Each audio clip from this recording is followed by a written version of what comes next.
Jake Bates. Throwing right side, and it's going to be intercepted. Return past the 15, past the 20, out past the 30. Has space down the sideline. 40, 35, 30. And he is gone. A pick six for Houston. Snap good, hold good, kick up. And it is straight down the middle. Looking to throw, rolls out right. Throws end zone. Touchdown San Antonio. Cody Latimer alone in the end zone. They take a 1-point lead with 3 seconds left. 52-yarder, left hash for the win.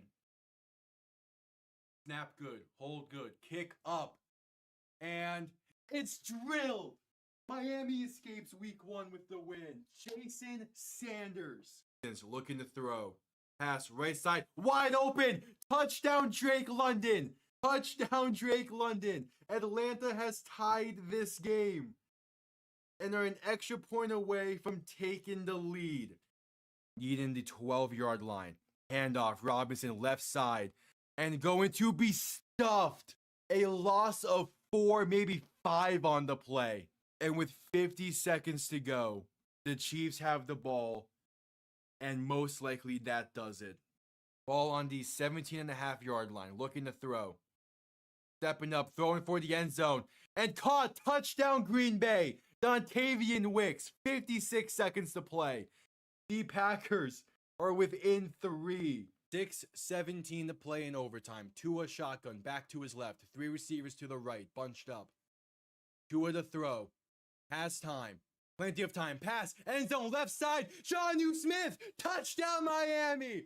They're gonna win. Let's go, baby. Here, back behind him. 3 receiving options to the left. Gonna send Smith in motion. Toss left side for Saquon Barkley. Good blocking and room to run. Pass midfield, spinning his way. Pass to 35 to 30, 25, 20, 15, 10, 5, and the Eagles respond instantly. Saquon Barkley. Oh my, making his presence felt. 1 play, 60 yards, 3rd and 9 from the 35. Mahomes looking to throw. Quick pass left side, caught by Piron. Has room to run. First down and more. Down to about the 17. And he stays in bounds. That will do it. The Kansas City Chiefs have escaped the Bills and have punched their ticket. Hello, everybody, and welcome. Week 4 wraps up. Monday Night Football is the Jets and Dolphins. Someone has to win this game. I have 0, and I mean 0 expectations for how Miami's going to play tonight. This is a find out type of game. A desperation game to try and keep some hope into the season. You're sitting at 0-3, the divisional foe, one that you have been able to beat handedly in the past. We shall see. Miami will get the ball first in this game. We get to see this offense that has a lot of questions surrounding it. And it's rivalries night. So Miami's wearing their rivalry uniforms and have that rivalry field out there. I think it looks pretty damn good. As kickoff is underway, going to be return beginner from the goal line. And we'll see how tonight goes. Malik Washington on the return has room past the 30 to about the 34. And out comes this Miami offense led by Tua Tagovailoa. Not the greatest of start to the seasons, but still one where, like, it's fine. 5 touchdowns, 4 interceptions, 75% completion. Really, that Indianapolis game was the start of the whole what's going on with this offense has since continued. Last week was a pretty solid game, had that tough interception to end it. But we'll see how tonight goes. Tua in shotgun, back to his right. 3 receiving options to the right.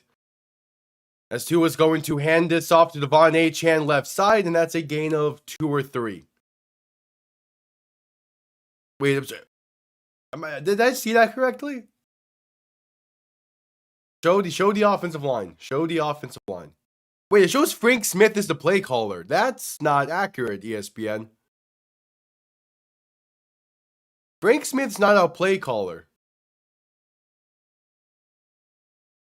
Well, yeah, that's Cole Strange is our starting guard tonight. Great. Tua in shotgun back to his left. Going to hand this off to Achane once again.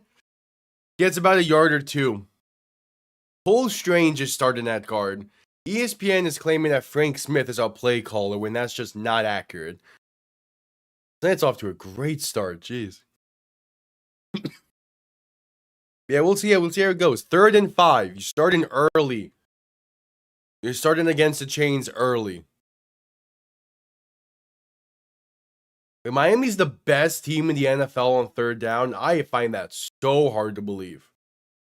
Tua in shotgun back to his right. 3 receivers to the left. Gonna look to throw for the first time tonight. Tua's pass over the middle is a wide open receiver that gets past midfield to the 46. That is Darren Waller on the reception.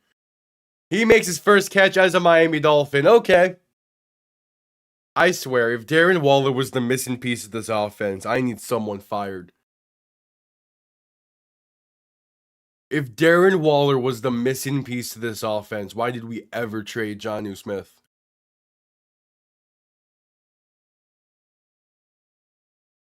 Tua in shotgun, back behind him. 3 receiving options to the left. Looking to throw once again. Pressure coming. Step into his left.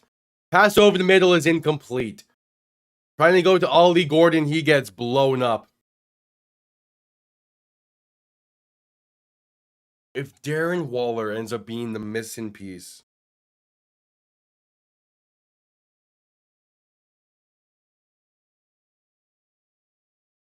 I can't tell what that play was supposed to be.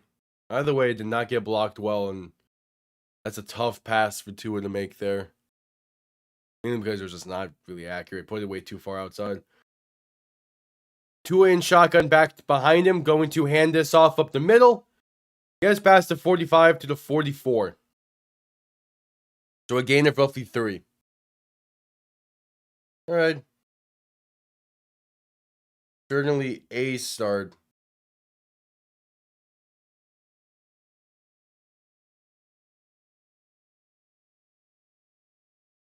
It's not the worst opening drive we've seen from Miami.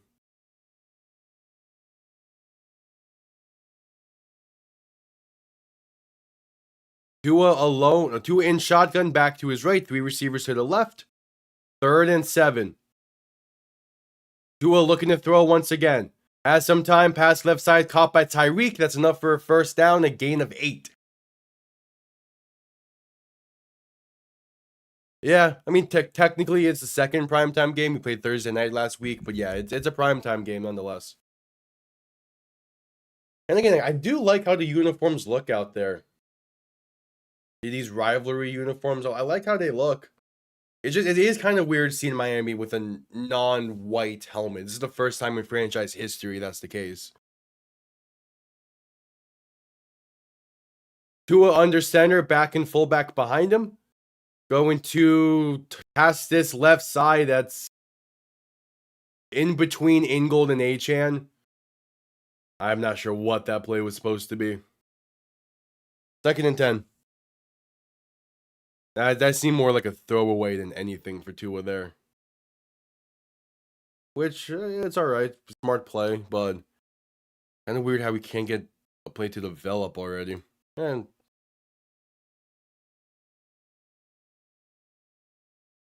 oh yeah, definitely looks better than the PR stuff. I don't know why teams can never nail PR images for uniforms. There's so many cases across all of sports where you see them in action and they look so much better. Quick throw right side is screen for Devon Achane, and it gets past the 30 to about the 29, maybe 28. Hey, if Devon Achane wants to just go absolutely crazy tonight, I'm all for it. I need him, T. Higgins, and Evan McPherson to go crazy in fantasy tonight. Yeah, same. I prefer the matte helmet look than glossy. Because the glossy helmets don't typically look good during the day. Quick throw left side is incomplete on 3rd and 3. Looking for Jalen Waddle. And just incredible coverage there for New York. Yeah, and out comes Riley Patterson in the field goal unit. Yeah, that was That's maybe caught once. No, that's a great defensive play. And it's a Riley Patterson. He was signed to the active roster as he was brought up the past 3 weeks. His fourth and potential last week as a Dolphin is Jason Sanders is expected back soon. The 47-yard kick from the right hash is up, and it is good. Miami has the lead. All right, early lead, opening drive went solid. Can't complain too much. Most of the plays they missed on were either good coverage or plays that did not develop at all. So it's not bad. The Miami had a good start last week against Buffalo and did not do much with it, so we'll see. Yeah, and never be mad with points. I mean, obviously there's instances where, you would much rather the touchdown because the drive was going that well and you just completely stalled out. That's one of those drives where, you got points. It's not bad.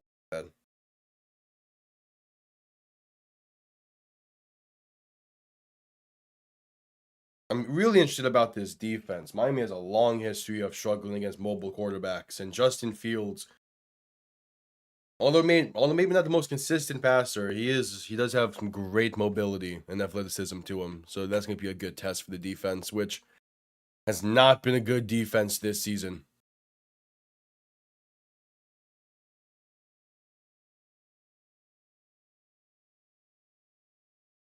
But we're at a commercial break in the meantime.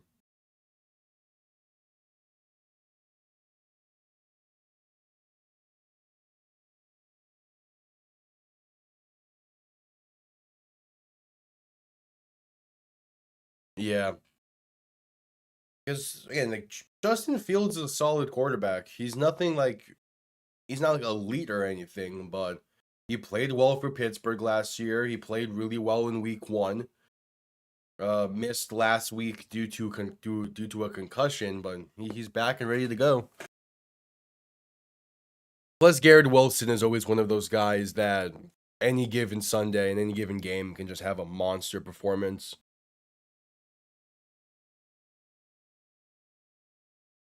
I think there's just a few guys where I'm like, if they end up being the ones to beat us, I'm cool.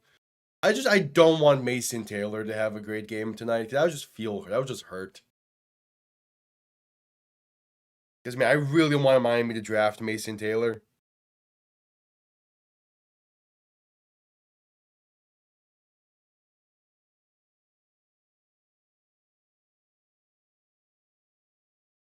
Yeah, Justin Fields in Chicago was never going to work.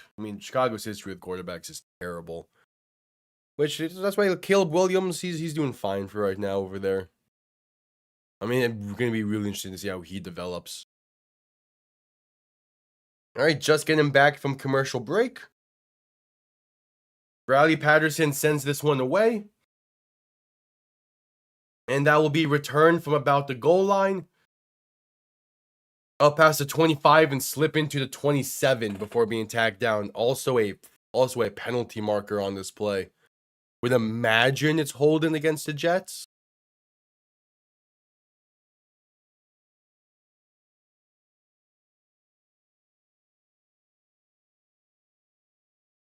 This is strangely a really good look for Miami. It just fits. I would not be opposed to these being a regular alternate we wear. It looks really good on the field.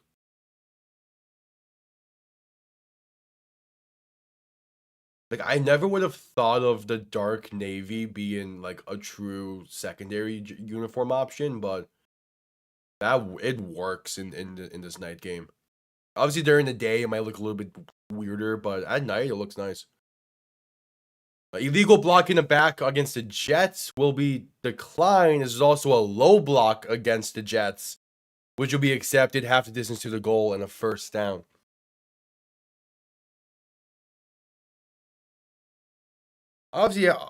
Obviously, I would still want the throwbacks to be a permanent uniform set. I'm pissed we're not wearing them this year. But I'm not opposed to these if you don't want to wear these once a year.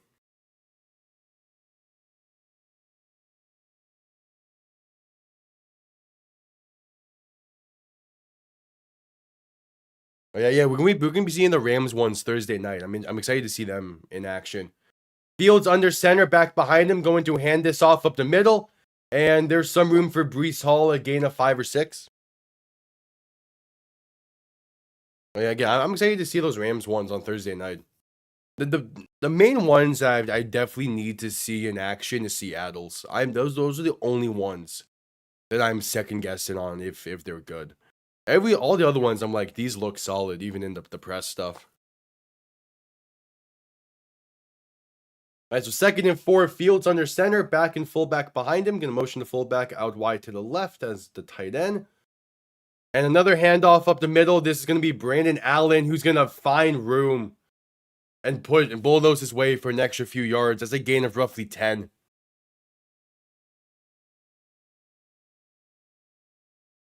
Yeah, tackling might be an issue tonight.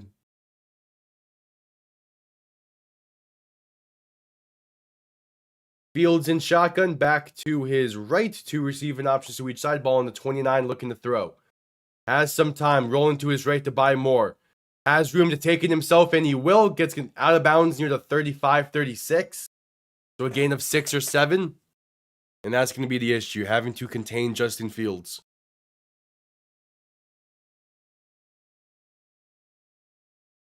I mean, we have the front 7 in theory to be able to contain him well, which is are we going to be able to?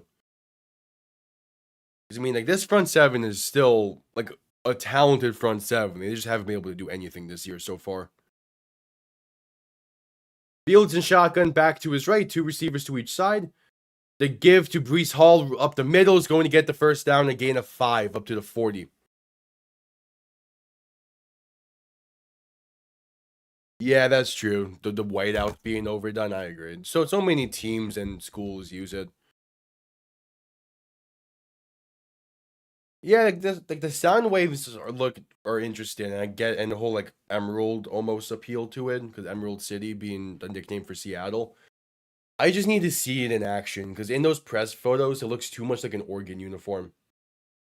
Fields in shotgun, back to his right, 2 receivers to each side. 1st and 10 from the 40.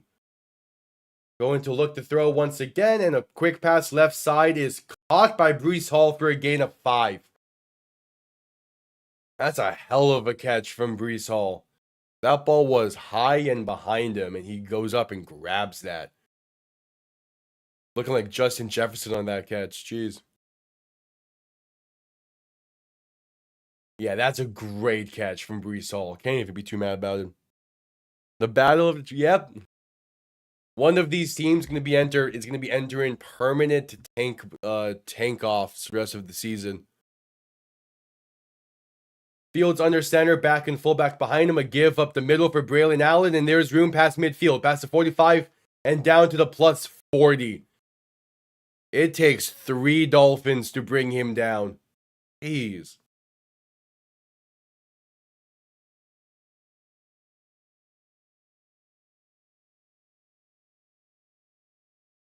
Yeah, that's great blocking up front, though. Can't even be too mad.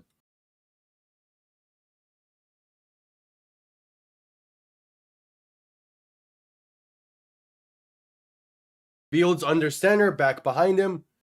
3 receiving options to the right. Setting a man in motion as Garrett Wilson, right to left. Play action looking to throw. Pressure coming. Fields avoids it to his left and takes it himself. 1st down and then some. Inside the 25 and sliding to the 21.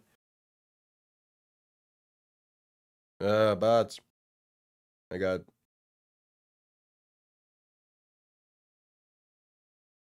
I think bots showing up as a compliment at this point. Or at this stage. Yeah, it's a scam. Anything that's any bots are saying rewatching games is just scam shit. Whatever. Fields in shotgun, a back to each side. 1st and 10 from the 21. Gonna keep it himself up the middle. Gets inside the 20 to the 17. Yeah.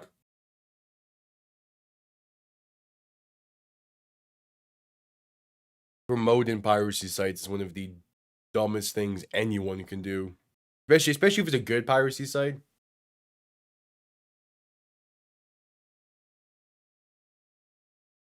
2nd and 6, under 6 minutes to play in the quarter. The Jets have ran the ball 7 times on this drive and have been moving the ball with ease. Fields in shotgun back to his left, 2 receiving options to each side. Making some adjustments, shifting the back behind him. Going to hand this off right side, and that's Braylon Allen going to be stripped up at the line of scrimmage. Bradley Chubb on the tackle. And it's a 3rd down for the Jets. First 3rd down of the game the Jets are going to be going against. Exactly. You don't tweet about it. I mean, what was it? Adam Schefter accidentally leaked that he uses meth streams to watch games because he posted a highlight that was from there, and it's just like, why? Fields in shotgun, handoff up the middle on 3rd and 5. And I think he gets it. Yeah, gets 5 exactly up to the 11. Ugh, have to be able to make that stand, though. I mean, if the Jets are going to run it down your throat the entire game, adjust at some point. That's great blocking up front again. They're creating just enough of holes.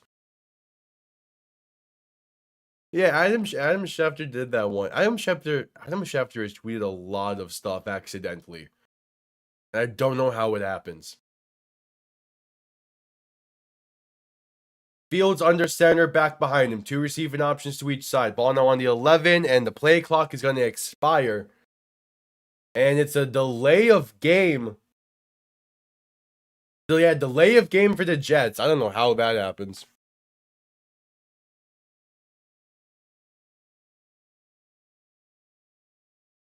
Hell yeah. Yeah, that tie last night was crazy. I don't know what the Packers were doing on that final offensive play leading up to the field goal. I don't know what they were thinking. I was fully expecting a spike, and when they ran that play, I thought they lost the game right then and there. Yeah, I'm not surprised Tom's not streaming this game. 1st and 14, Fields looking to throw. Rolling to his right to buy some time. Penalty marker down as Fields will throw this away incomplete. There was a Jets player whose helmet came off. I imagine this is hands to the face of Miami.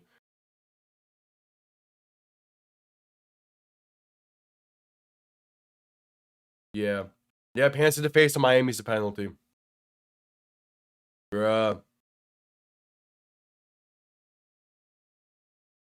I mean, because again, they're gonna be able to run the ball just fine tonight. That was never gonna be a question.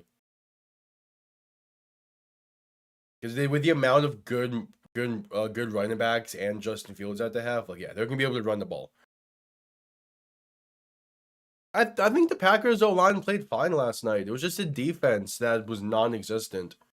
But the Cowboys do have the #1 offense in the NFL right now at over 400 yards per game, which is crazy. 1st and goal, Fields going to hand this off up the middle, and that is Breece Hall up to about the 6-yard line. Even then, I'm not surprised that he's not live for this game. If it was any other game in this first spot, I would be live with Broncos Bengals as well. That game is infinitely good. I think that game's gonna be infinitely better than this. I'm only live with this because I'm a Dolphin fan and I go live with Dolphin games. But otherwise it would be Cincy Denver.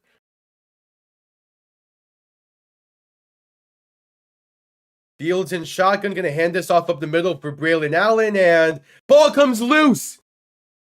Ball's loose. Who has it?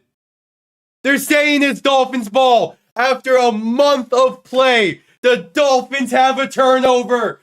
Finally! It took 4 goddamn weeks, but the defense forces a turnover.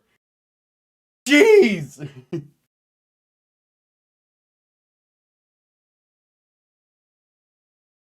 Oh, finally, Jack Jones forces it loose. And Mika Fitzpatrick falls on it. Finally!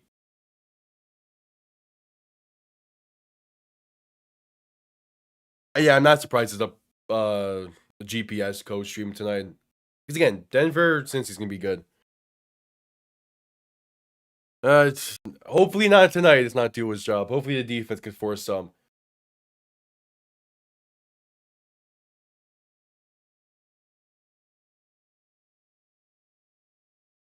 After a month of play, the defense forces a turnover. Finally. Jeez. We had to have been the last team to force a turnover. There's no way there's still a team out there without a turnover, right? There's no way. How did it take a month, man? We didn't force a single turnover against the Patriots. Then they had 5 the next week. Like, that just goes to show how bad this defense has been. Oh, no, because I know damn well next week against Carolina, we're going to have some turnovers for the offense if we don't have any tonight. That's just the nature of things for this team. Yeah,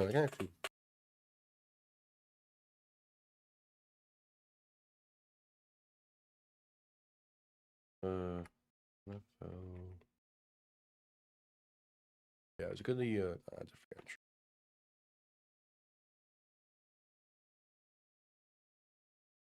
I am curious if there's any other team still without a forced turnover.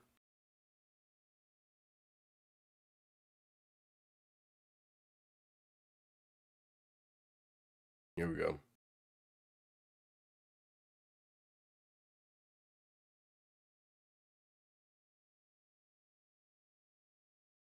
Defense. This is not showing what I want to do.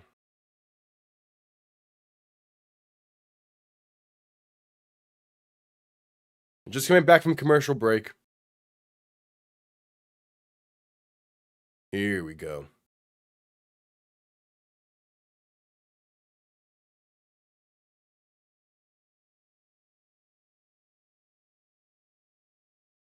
Oh, the Jets are the other team without a forced turnover this season. That's funny. Tua in shotgun back to his right. Gonna hand this off. And that's a gain of 1 for Ollie Gordon. Yeah, the 2 teams entering tonight without a forced turnover were the Jets and Dolphins. And Miami now has one. That is crazy. So, yeah.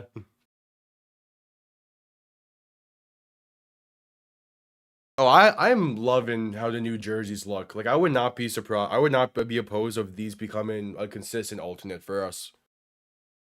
I still want the throwbacks, but these do look really nice for like a 1, maybe 2 games a year. Quick pass left side on 2nd and 9 is Tyreek Hill for a gain of 9. And that should be enough for a first down. And yep, first down. Cool.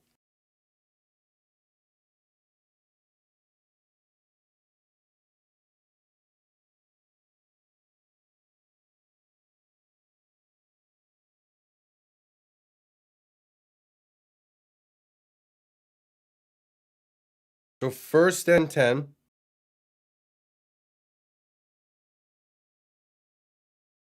Yes. I mean, the Jets makes a little sense why they haven't forced a turnover yet this year. Miami, and we played Colts and Jets at different points of the Colts and Patriots this year. Handoff left side on 1st and 10, and there's room for Achane up past the 20 to about the 21.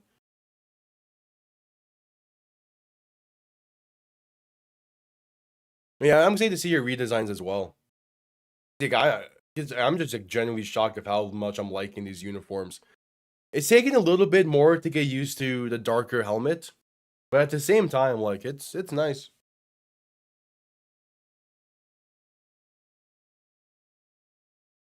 Yeah, I think 1 game a year does work with the rival uniforms because also they have the field paint they do. So yeah, it makes sense for 1 game a year. Tua handoff up the middle for Achane, and there's some room again. First down and more, past the 30 to the 31. Oh, it's a penalty. What is this? But keep feeding Achane. I need the fantasy points. Is blocking him back. Hold it on Miami. Man, calling it on Patrick Paul. Okay, ESPN is drunk right now. They just showed that that penalty was on the Jets, which no. And then to begin the game, they said that Frank Smith was Miami's offensive play caller, which also no. McDaniel has been very clear that he is the play caller for this team.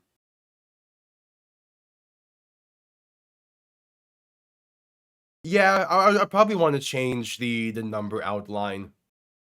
Maybe change that to orange, that way it pops a bit more. But yeah, it still looks nice.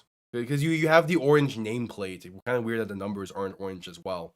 I'm also a big fan of the color orange, so I want as much as possible. Two at the throw on 2nd and 9. Rolling to his right, gonna pass. That's Tyreek Hill. A first down and up to the 26. All right. If this is the game that just turns things around for this season,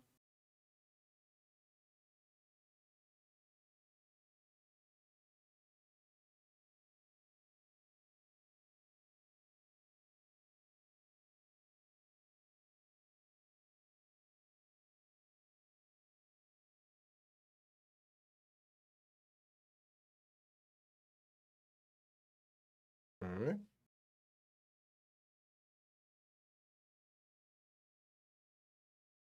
Yeah. Again, I ended the first quarter, by the way.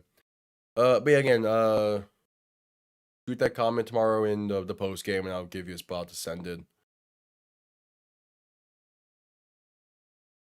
Yeah, I'm excited to look at them as well.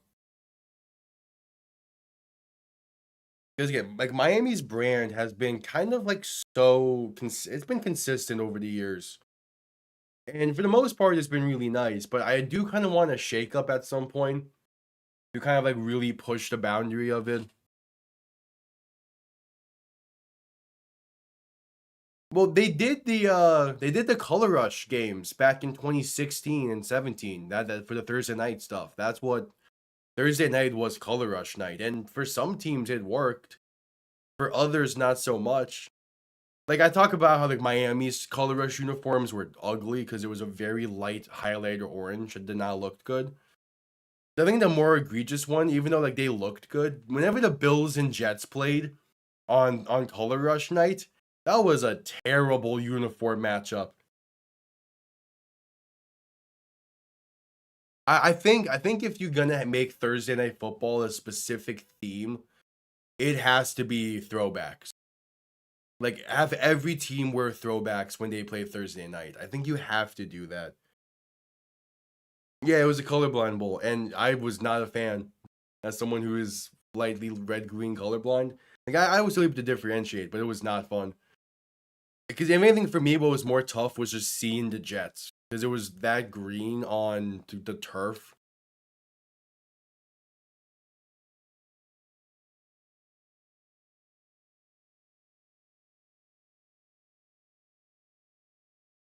Yeah, I think Seattle could have handled their color rush a lot better, but they wore them maybe twice, 3 times. So like, who cares?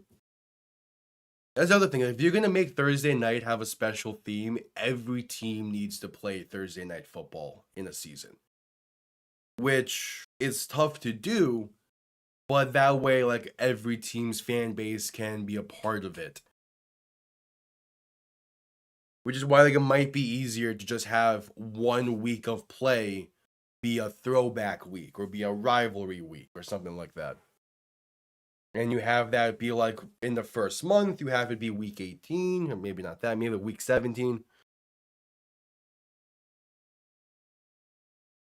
All right, start of the second quarter. Tua under center, back behind him. 2 receiving options to each side. Going to play action and look to throw. Tua rolling left. Pass a wide open Tyreek Hill. Plenty of space. Pass midfield and out of bounds near the 45. Maybe 46. The Jets bit heavy on that play fake. Okay. Like they bid massive on that fake. I'm surprised. I'm surprised they bit that hard. I'm surprised Tyreek was not gone with that. He had so much space.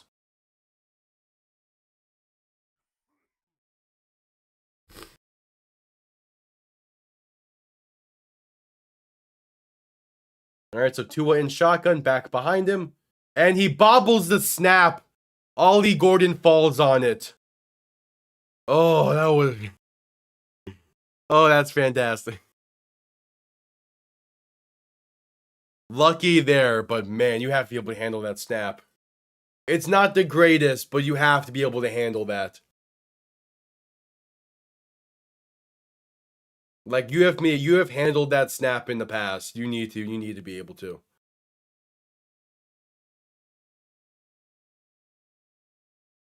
So 2nd and 14 now. Tua in shotgun, back behind him, 3 receiving options to the left. Quick throw left side, that's caught by Malik Washington for a receiver screen. That gets those yards right back from the bobbled snap. Another color rush set that was funny to watch, but kind of ugly.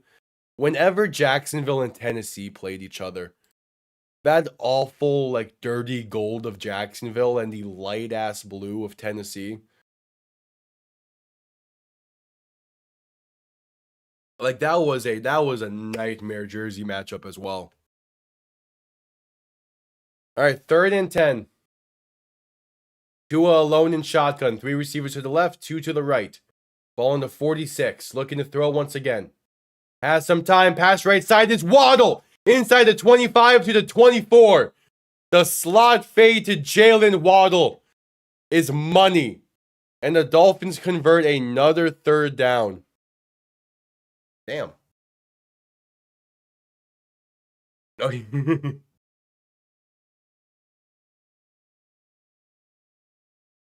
Yeah, very simple concept. You have the slant from Westbrook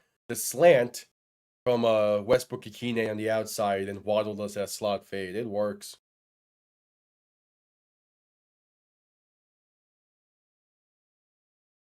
Tua shotgun back behind him, 1st and 10. A toss to Malik Washington on the end around, gonna get inside of 15 to about the 13, maybe the 12.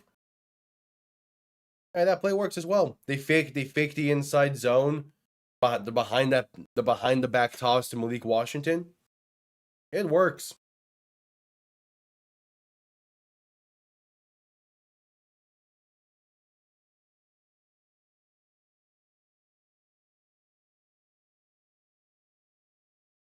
Yeah, and the teams never really understood the point of color rush. Or at least they understood it in a way that was not properly understood somehow. To a shotgun handoff up the middle, and there's room for Ollie Gordon down to the 6. So a 1st and goal coming up.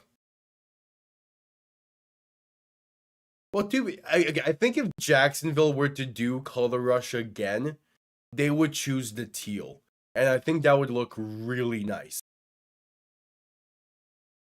Because I am a big fan of those teal Jacksonville jerseys, even though the one I have is... Yeah, but where is my... Oh, it's up, yeah. It's the Black Lawrence ones, but I do really like the teal Jaguars jerseys. To a shotgun back behind him, fullback to his right, 1st and goal from the 6.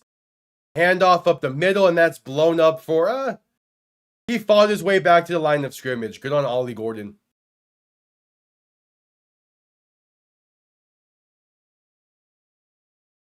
I think also with jerseys is we're at the point with every NFL team, really every sports team, where we have a set idea of what their brand is. So if they're going to rebrand or try and change up jerseys, they're kind of confined a bit to what they can do, unless they're going to get massive backlash, even if it looks pretty good. Do a play action looking to throw. Pass left side, top by Devon Achane. He gets forced out of bounds at the 5. 3rd and goal from the 5. This is one of those drives where if you don't find the end zone, it's a disappointment of a drive. I mean, yeah, you'll take the points, but you need to be able to find the end zone here.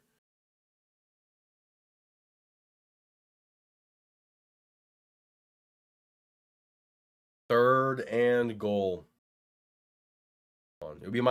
This will be Miami's first double-digit lead of the season. Tua in shotgun. 4 receiving options to the right. Tua looking to throw. Pass left side, batted at the line, incomplete. Was looking for a quick out to, I'm assuming, Tyreek Hill.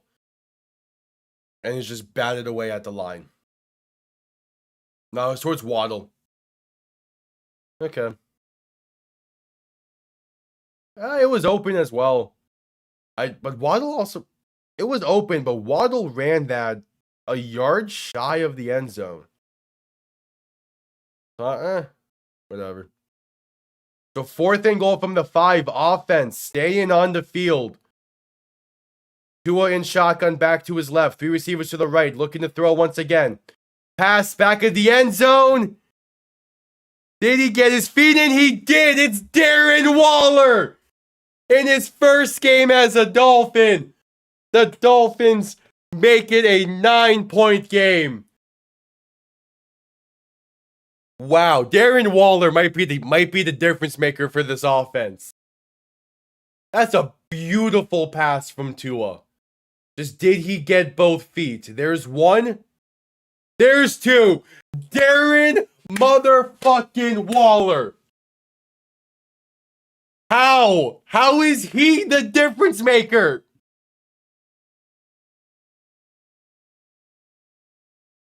The extra point. It is up, and Riley Patterson is good. 10-0 lead.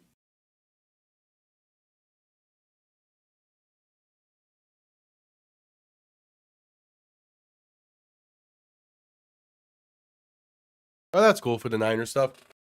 And yeah, that's the thing with like the city connects in the MLB and NBA, and now with the rivalry uniforms, is I like how some of them can be that different from the Brandon. I like it when teams are not scared to mix it up for an alternate jersey that you wear once or twice a year.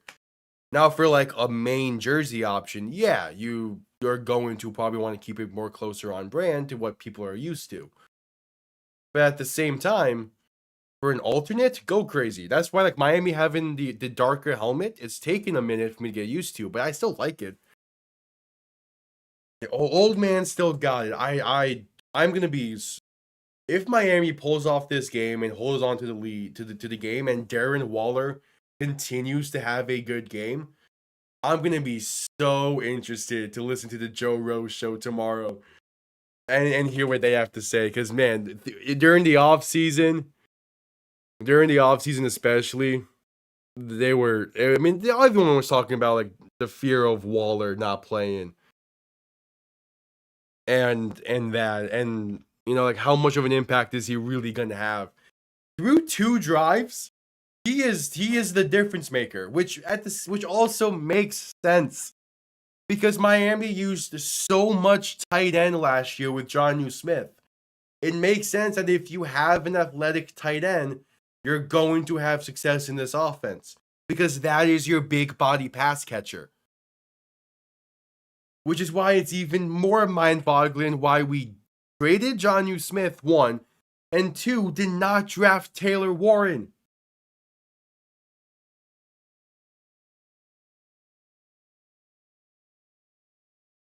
Okay. Yeah, and then, team vibe is important.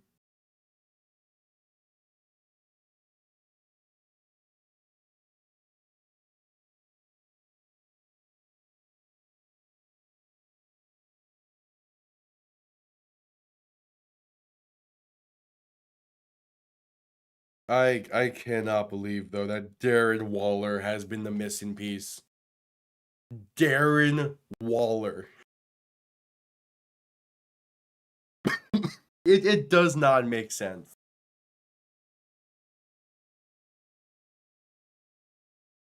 It doesn't make sense, but it does at the same time.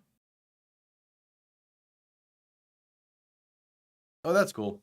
Yeah, I like how the Jets are trying to lean into like the whole, like the Gotham theming of New York, which Gotham City is based off of I'm pretty sure it's based off of a city in Delaware. As the kickoff return up to the 26. It's actually, I think, is it based off New Jersey? I forget exactly. I know Gotham City is based off of either Delaware or New Jersey. I think Metropolis is Delaware, Gotham City is New Jersey. That's what it is. Which, yeah, okay. That makes a little more sense why they would lean into it in the New Jersey Jets. That's an insane. They're showing that the touchdown again. Waller caught that over Sauce Gardner.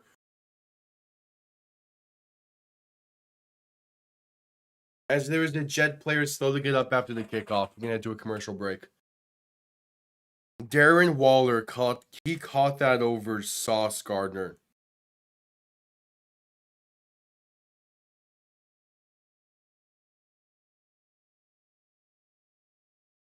I'm at a disbelief.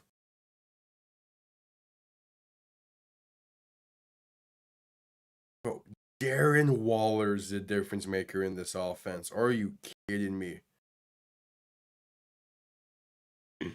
I just what? If tight end ends up being this important to the offense, why didn't we address it more? If you're gonna trade Jonnu Smith, why not address the like what?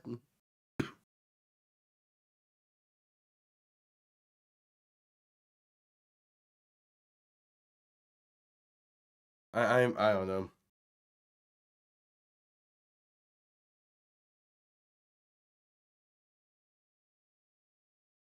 We're at commercial break for the injury timeout.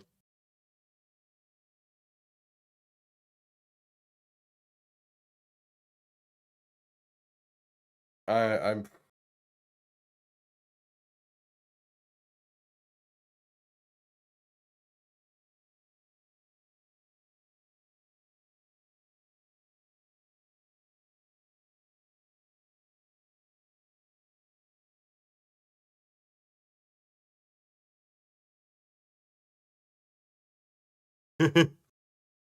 I think the NFL logo is a side thing because again it's always gonna be on the collar. Who cares where? Who cares if it's a part of the concept?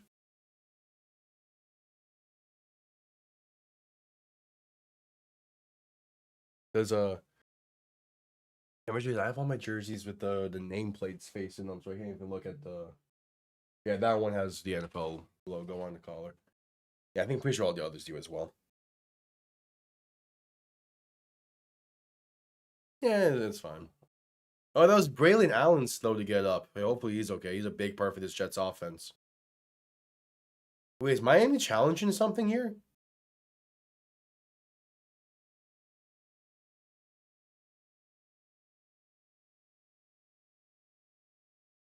What? Is something being looked at? This is where I kind of wish I was able to listen to games, but it's whatever.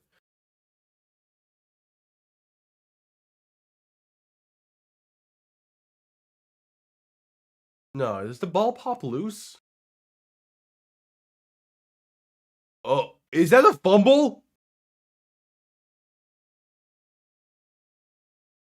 Wait. Wait. Yeah, that's the angle if it is. Hold on. When does he get down?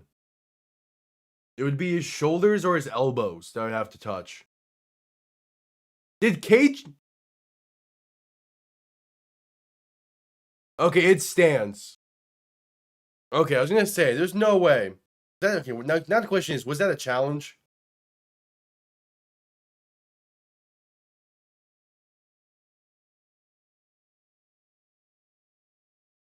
It was Miami challenged that it was a fumble, and so they lost the timeout there.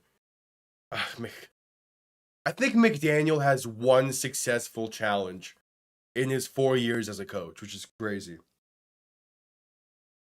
Fields under center, back behind him. 2 receiving options to each side. Tight end sent in motion as they hand this off up the middle. That's Breece Hall, and he has room. Past the 45 and out of bounds at the 49. That's how you start a drive if you're the Jets. All right, yeah. And they're blocking this run game very well.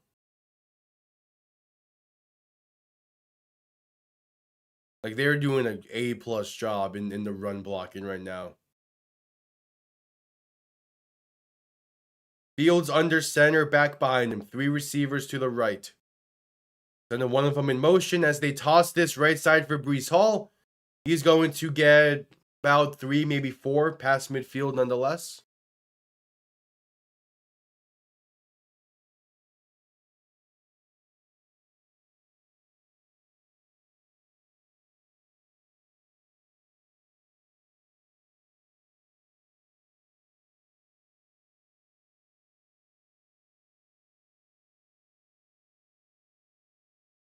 All right. So 2nd and 6. Fields under center, back and fullback behind him. Sending a receiver in motion left to right as they play action, look to throw. Pressure coming. Fields rolling to his right. Gets tripped up and sacked. Back at midfield. That's Rasul Douglas on the sack. Okay, I was like, who's 26? Rasul Douglas on the sack. I think the Jets might have 2 pass attempts tonight so far. They've been running the ball primarily, and Fields has been scrambling a lot. 3rd and 8. Fields in shotgun, back to his left, 2 receiving options to each side. Going to look to throw once again. Fields pass right side is caught by a wide open Mason Taylor. And he's going to get the first down. Fitzpatrick wanted a penalty. Nothing thrown. And Mason Taylor has a first down reception.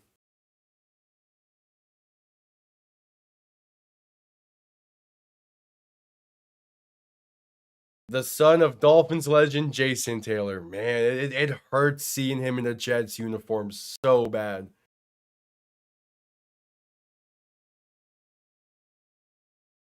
Fields under center, back behind him. 3 receiving options to the right. Sending one of them in motion.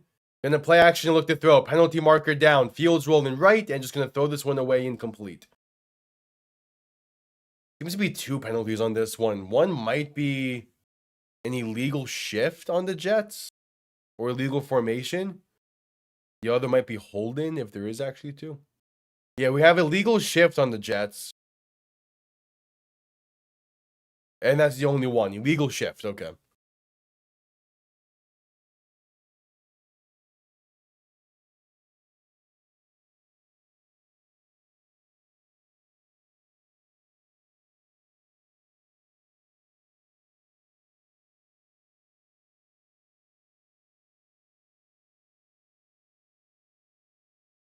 All right, so 1st and 15, 6:31 to play in the half. Fields in shotgun, 3 receivers to the left, 2 to the right. Fields looking to throw, pressure coming, avoids one defender, rolling to his right to buy time, and going to be forced out of bounds for maybe a yard, half a yard. That's Jordan Brooks on the tackle. Chop Robinson barely missed the sack. He timed that snap perfectly. Like, he timed that perfectly. Oh, you have to get that, Chop.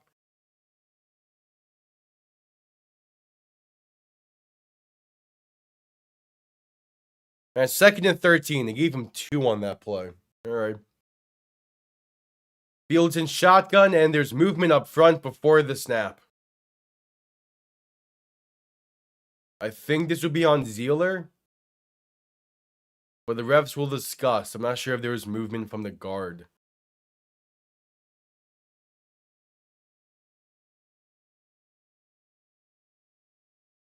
It's 5:58 to play in this first half.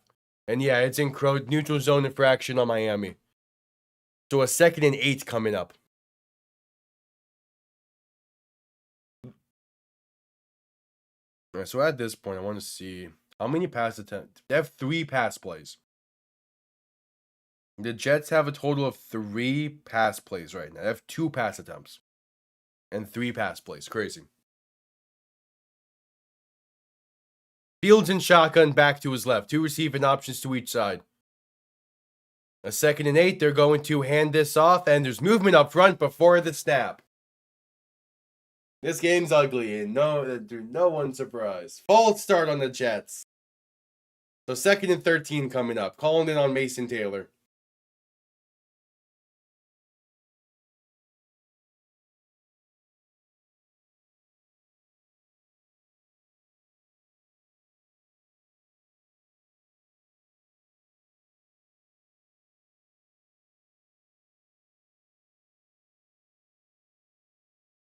Fields in shotgun, back to his left. 2 receivers to each side looking to throw.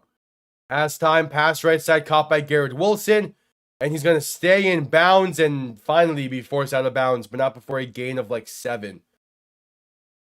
I don't know why Miami continues to insist on dropping back like Chubb, Phillips, and Chop in the coverage. That's not their style. But we do it anyway. It's a 3rd and 5 coming up. They gave him 8.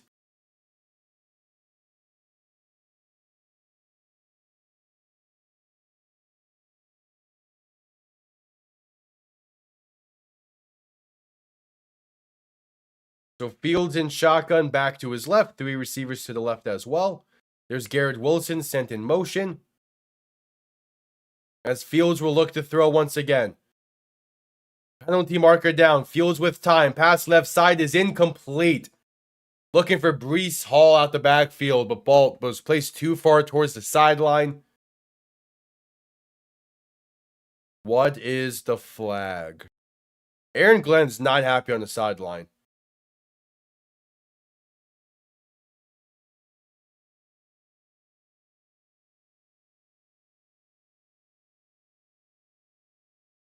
Illegal motion now be declined, so 4th and 5. And the Jets go for it here. They're on the 36. Yeah, Garrett Wilson was never set. Seemingly the offense is staying on the field. If you're Miami, you just can't jump here.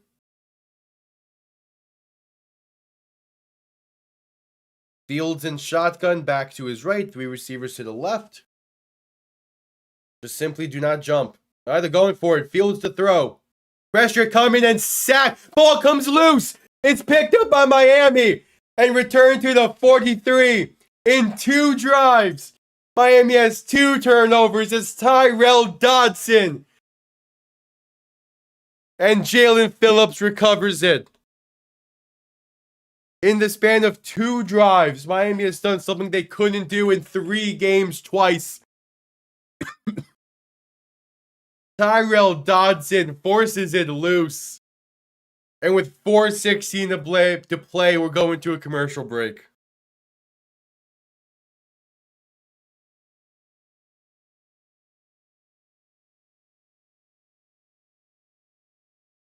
Where has this defense been? Just straight up. Where has this defense been?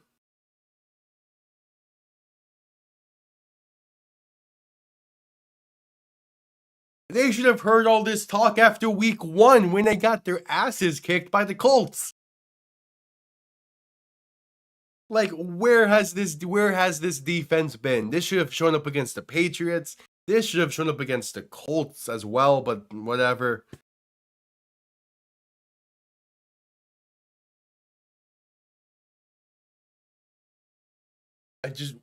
If this defense showed up against the Colts and the Patriots, we're talking about such a different season.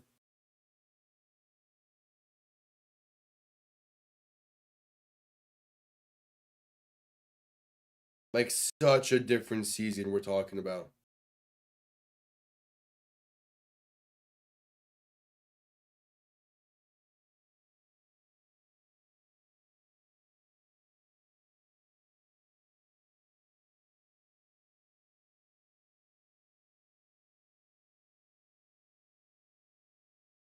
We're still at commercial break.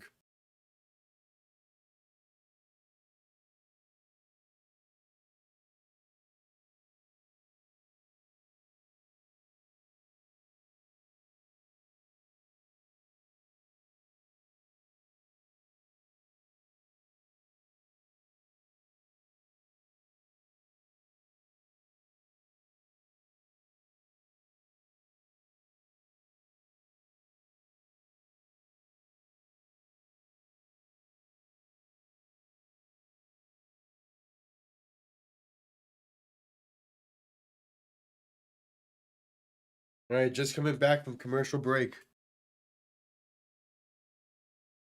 Miami looks terrible against the Colts and the Patriots. I'm taking anything I can get right now, man. Tua in shotgun, going to hand this off right side. And that's going to get back to the line of scrimmage before being brought down. Malik Washington on the carry.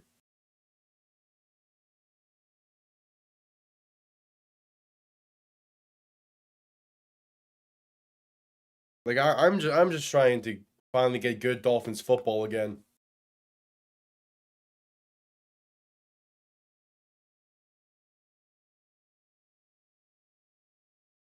Yeah, they're showing replays of that strip sack. That's what this team has been missing, man. Like they've needed this kind of pass rush. Tua in shotgun, back behind him, 2nd and 10. Quick throw left side of Tyreek for a receiver screen. Gains a yard.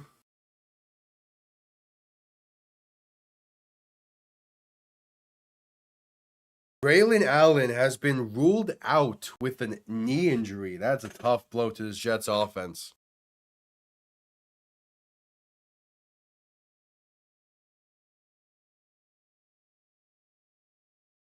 Third and 9.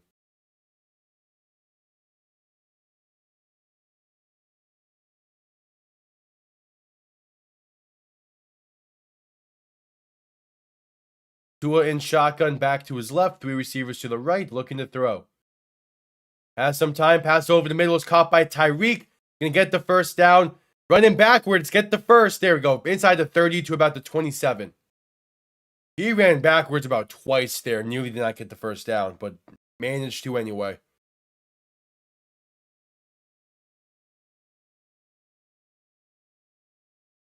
Oh, never mind. There was a holding on Miami. That's fantastic.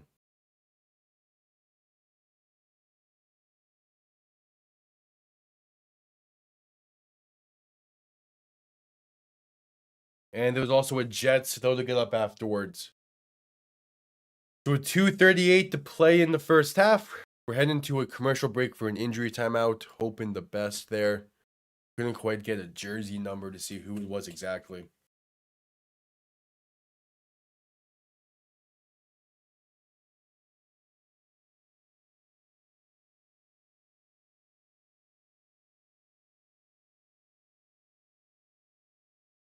But it's going to be a 3rd and 19 when we get back from commercial break.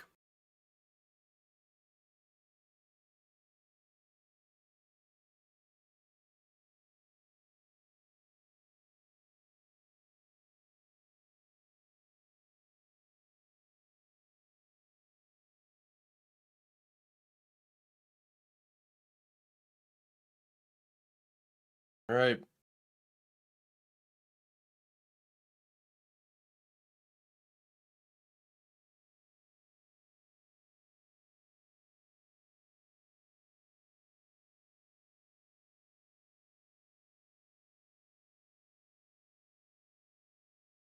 All right. Yeah, hydration's important. Even though soda technically still being hydrated, whatever.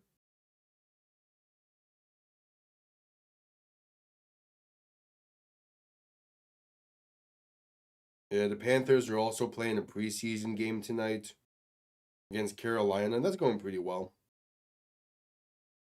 Bobrovsky was electric as always, playing the first period, 11 shots on, none went in.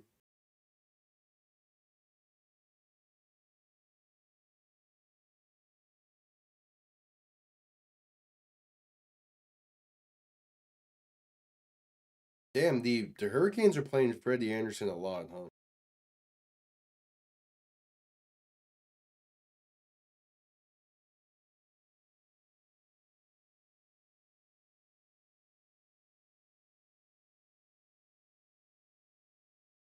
All right, just getting back from commercial break.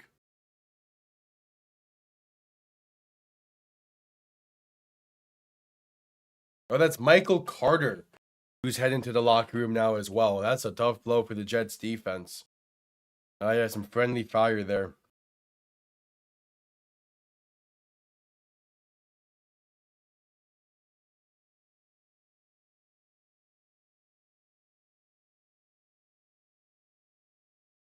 So Tua in shotgun on 3rd and 19, looking to throw. Pass over the middle is caught. Gets inside the 45 and down to about the 43's Malik Washington on the reception. Makes it a manageable 4th down. Yeah, it's a 4th and 10. You're in no man's land. It's gonna be the 2-minute warning, so you have time to think about this. It would be a 60-yard field goal for Riley Patterson. What's his career long? If it was Jason Sanders, I'd say you definitely have a discussion there.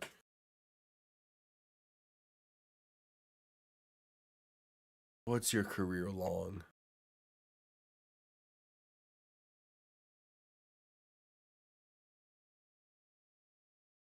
Career long is 53. Yeah, he's not going to hit this.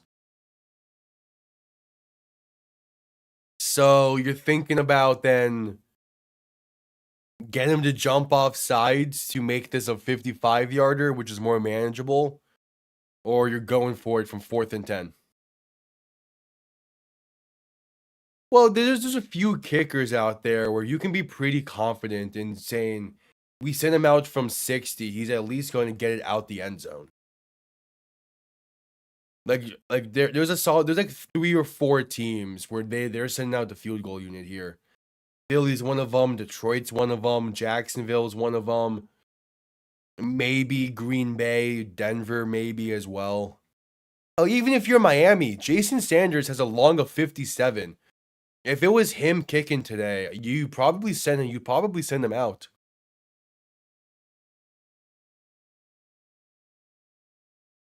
But I don't think Riley Patterson's the guy to be kicking from 60 yards out.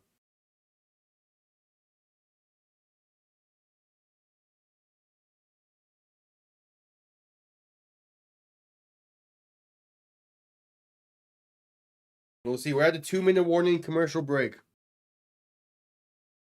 Well, yeah, obviously it's not easy, but there are guys you're confident in doing it. And those are the guys that win you games. No, like even Tampa, they're sending out Chase McLaughlin from here. He just hit from 65 yesterday, which is the new long for an outdoor field goal.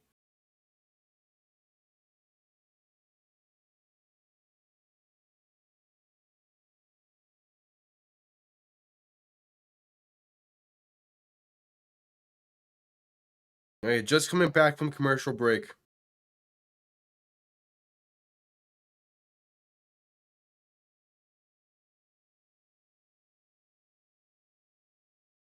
And yeah, out comes Jake Bailey. Miami's going to try and pin him deep. Not surprised by this. Maybe you take... I still say you still probably try and get him to jump. Make this a little bit easier to pin him deep with. Nah. Punt comes off clean. Going to bounce out of bounds near the 11, 12-ish. Not a bad punt. We'll take that.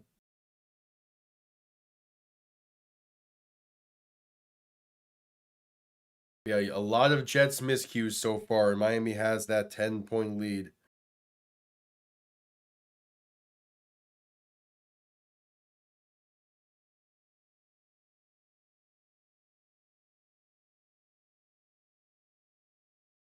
Yeah.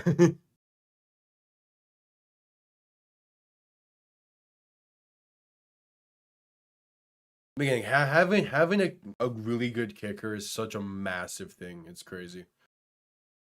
Fields in shotgun, back to his right. 2 receiving options to each side. Ball in the 16, actually. Play clock winding down to get the snap off. Hand off up the middle for Breece Hall. Going to be a gain of roughly 4.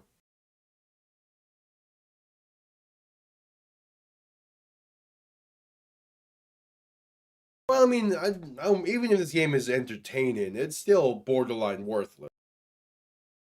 Fields looking to throw in 2nd and 6. Pass over the middle. It's a check down to Breece Hall. That gets the first down and a gain of 6. Are the Jets going to go up tempo here? Kind of. Fields in shotgun, back to his right. 2 receiving options to each side. A minute 15 to play in the half. Handoff once again for Brees Hall. That gets up to about the 32, maybe 33. And I'm shocked they're not calling their timeouts. You have 2 of them for a reason. Fields and shotgun, 3 of them. You have 3 of them. Fields and shotgun, back to his right, 2 receivers to each side. Gonna look to throw here. Fields with some time. Pass over the middle is caught by Brees Hall. That's a gain of 4, enough for a first down. And now the Jets will call a timeout with 46 seconds to play in the half.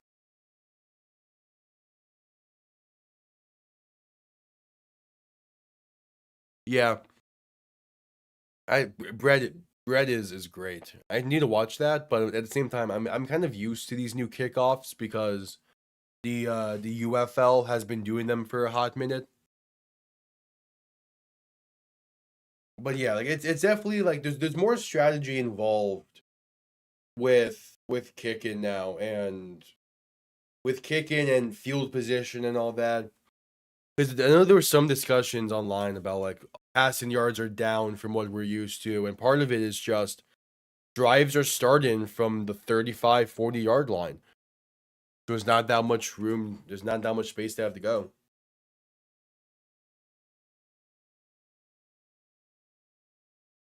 As we're at a commercial break after the Jets called their first time out. Come on, Cincy. I need T. Higgins to get involved tonight.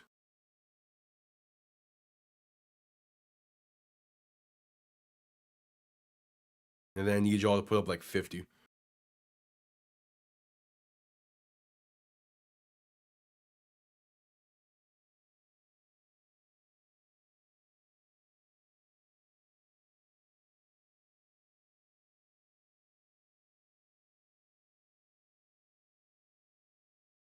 Still at commercial break.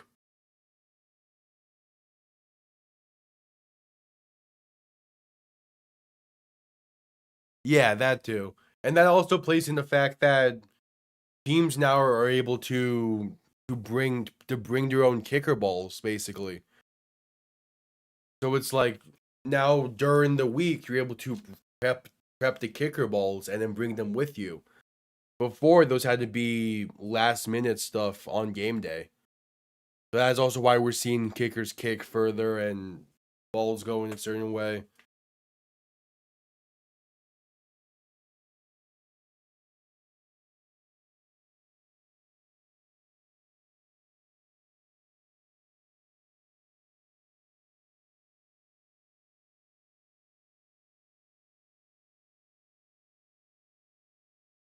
All right, just coming back from commercial break.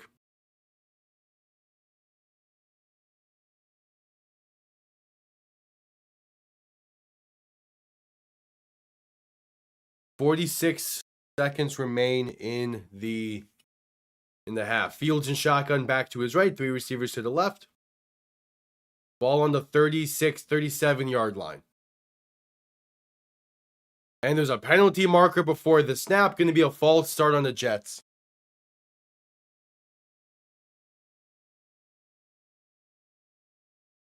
Yeah, I think I picked Denver to win as well.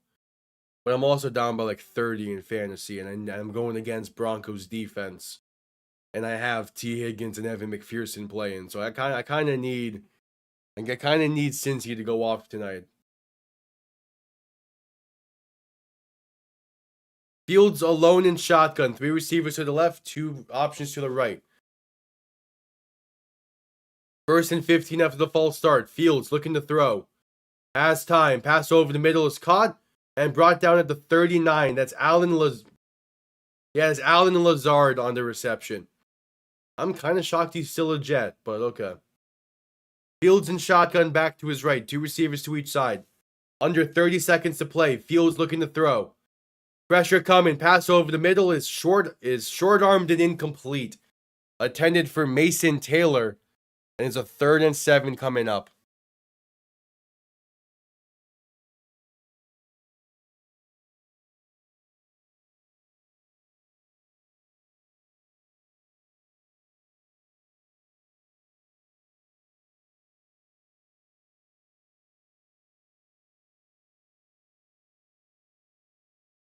3rd and 7. Fields in shotgun back to his left. 2 receivers to each side. 23 seconds remain in the half. Looking to throw once again. Pass right side is caught as Garrett Wilson breaks off 2 tacklers and gets down past midfield at the 49. Jets will call their second timeout.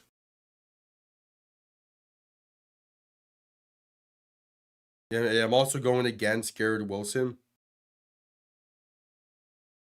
So I kind of need him to have a not spectacular game.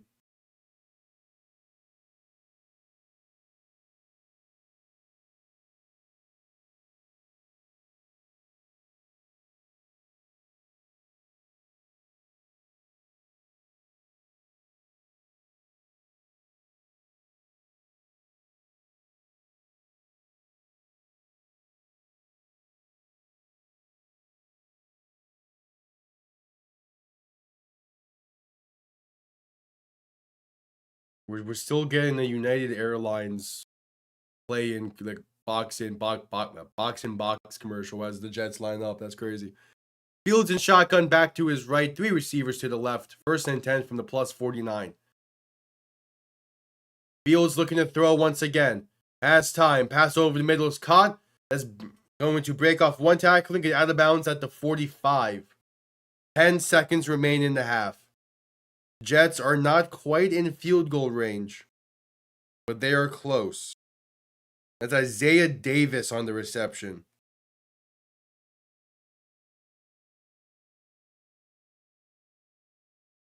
Yeah, I saw that community post earlier. I mean, that's fair. The doubleheader gets in the way of things. Fields in shotgun back to his left. 3 receivers to the right. 2nd and 6 from the 45. And there is a stoppage. Miami calls their second timeout. Yeah. But that's fun. And maybe it means that he'll include Monday Night Football in the scripted.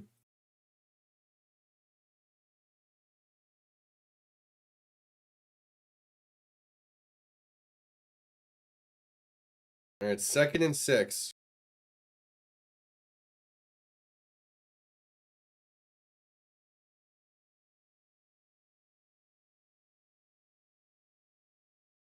Oh yeah, Louis Riddick in the box, man. I want him to be the GM so bad. It's probably not going to happen, though. I think he's happy working at ESPN. Fields in shotgun back to his left. 3 receivers to the right. Miami drops back everyone into coverage. What? Pass left side is incomplete, so it worked. Penalty marker is down, though. We'll see what this is. Miami just sent everyone back into coverage. And it's illegal contact on Miami. I hate the team. Dante Trader, the rookie out of Marshall, called for the illegal contact. Not Marshall. Maryland, my bad. 5 seconds remain in the half. I imagine they sent out the field goal unit here. Yeah. All right, it'll be... Oh, no. Offense is staying on the field. They could run 1 quick play. Fields alone in shotgun. Miami calls their final timeout. The Jets were about to go 5 wide with 5 seconds to play in the half.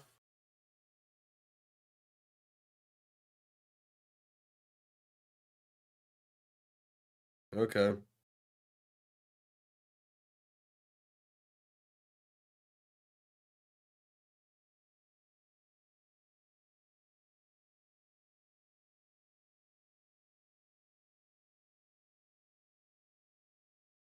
Hey, bots, baby, bots. The only bot we like over here is Astrobot. Astrobot was a good game. But Ghost of Yaute comes out Thursday. I'm pumped. Jets in 5 wide. 3 receivers to the right, 2 to the left. 5 seconds remaining in the half. Fields, quick throw over the middle. It is bobbled and incomplete through the hands of both Mason Taylor and Garrett Wilson. So 2 seconds remain in the half, and out comes the field goal unit. Nick Folk from 58 yards, 57 yards. He has made over 400 field goals in his career. A 58-yard kick from the left hash. The Jets do get ball to begin the second half. Kick is up. It has the accuracy. It is good.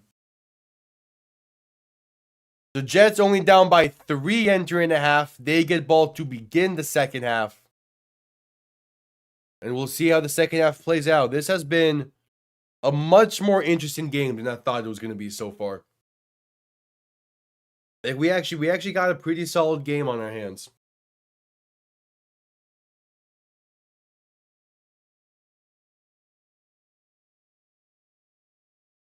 No. I'm pretty sure the Jets have had. Just see for Nick Folk. I'm pretty sure he has hit from close to 60 before.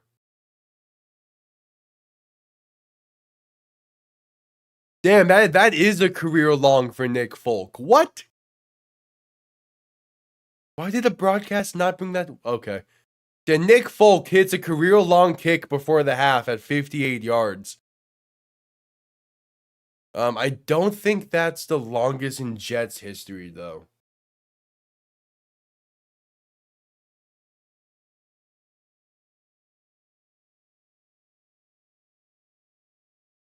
Yeah, no, the Jets' longest is 60, because, yeah, they had Greg Zuerlein as their kicker before. Man, good job for Nick Folk.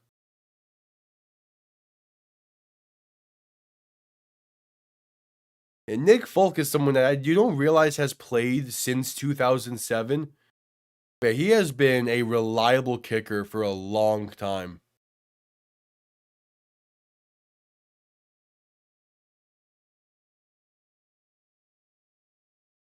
Yeah. He has been in the league for a long time. He made the Pro Bowl in 07 as well. He made the Pro Bowl with an 84% field goal percentage.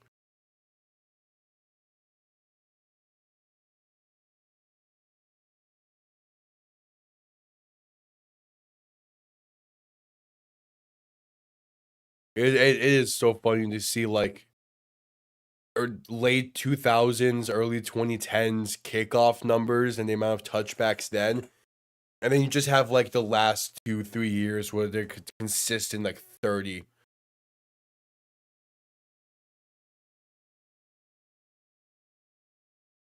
Yeah. Well, yeah, he spent most of his career with the Jets. So there's that.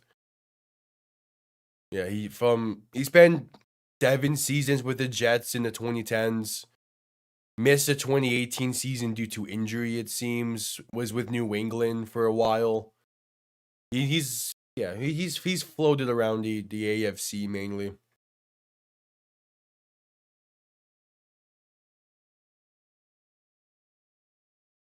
Yeah.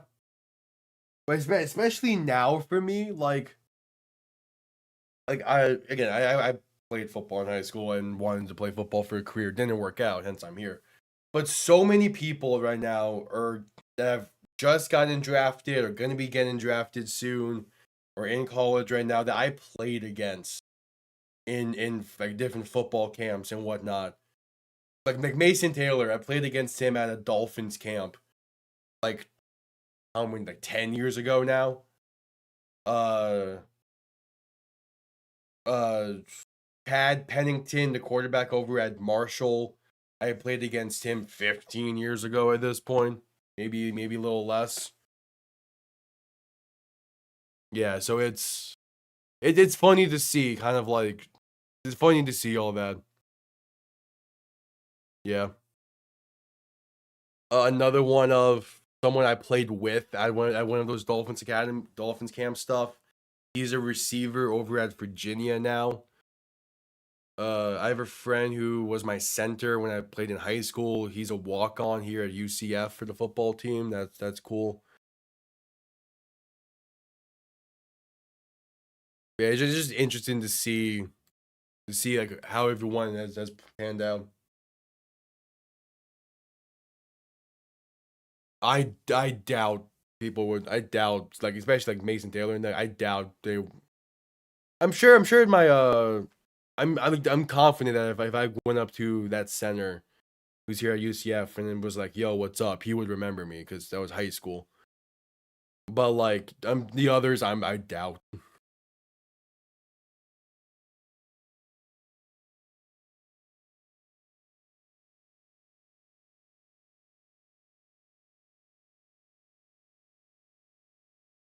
It's just cool to witness that.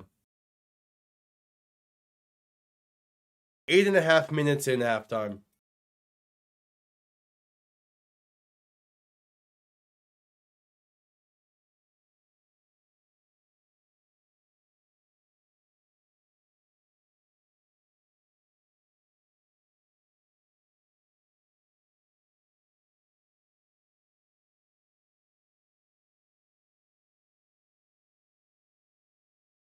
Yeah, at the half, going smooth.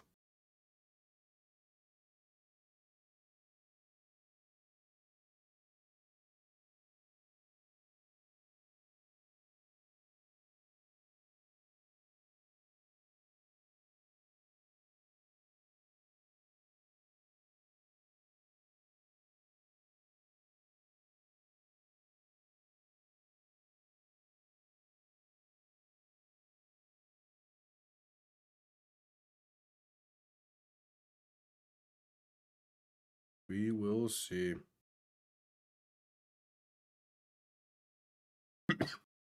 7:20 remains in halftime.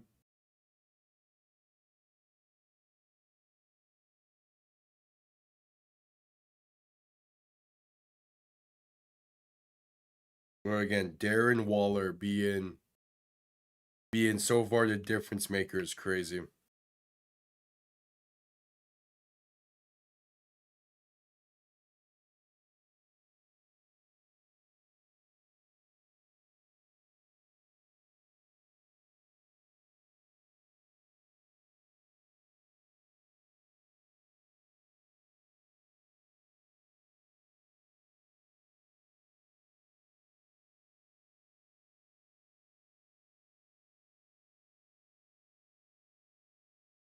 Hey, Chris Berman.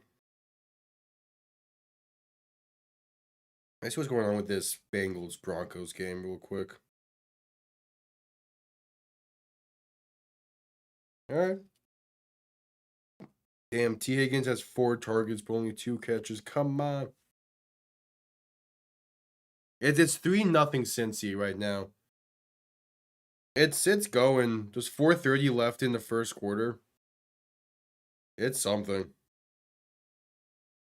The game started with a 12-play drive that ended in a field goal, followed by Denver 3-and-out, and then basically a Cincy 3-and-out. That's great. Oh, you just had a false start as well, or a delay of game. That's great. Hey, the Panthers won in overtime. Hell yeah.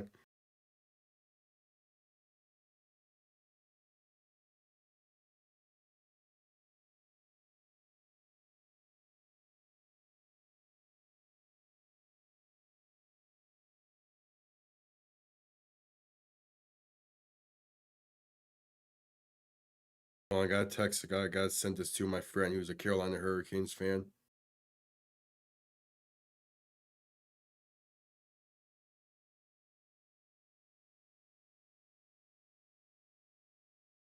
How long ago was the other preseason game between us?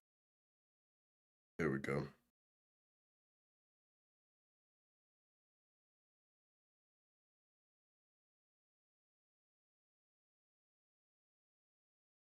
There we go.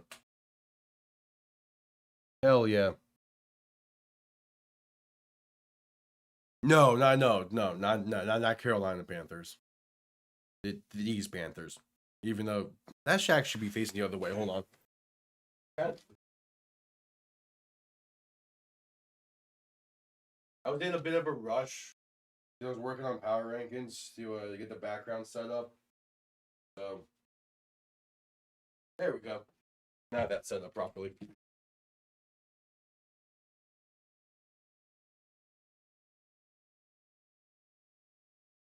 The Carolina Panthers got killed yesterday.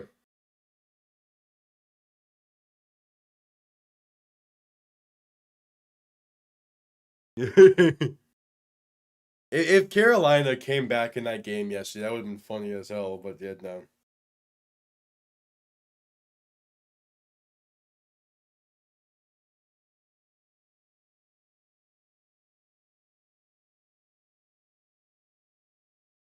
Yeah, it was an ugly game. And Miami plays them next week in Carolina, which also might be an ugly game. But we're here.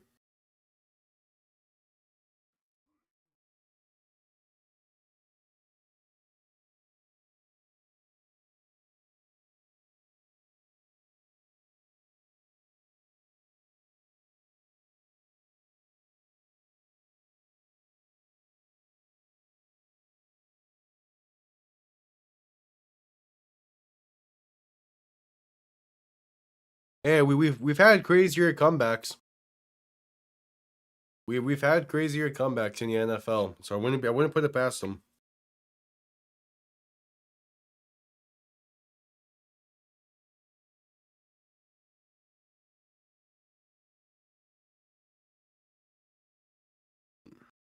Yeah,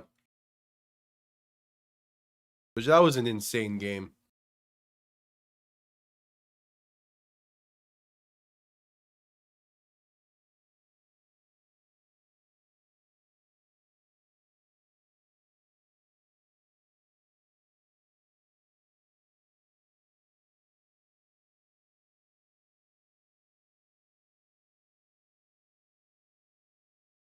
Since he got called for a false start because the center lifted his head, I hate that. That's a technicality.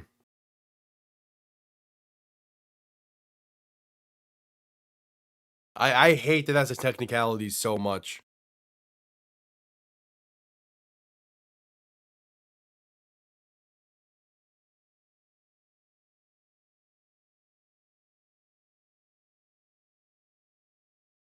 It's you can lift your head as the center if you bring it like instantly back. It was like a quick glance, or if you lift your head up and it instantly spiked the ball.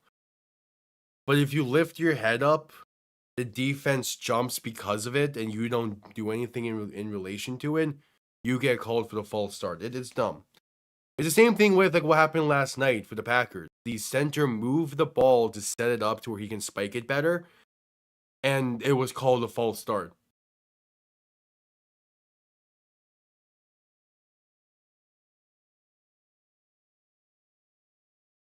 It's dumb. It's technicalities with that rule. But that's those technicalities you have to deal with.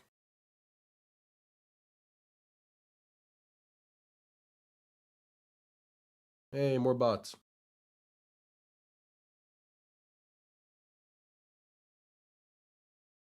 There we go.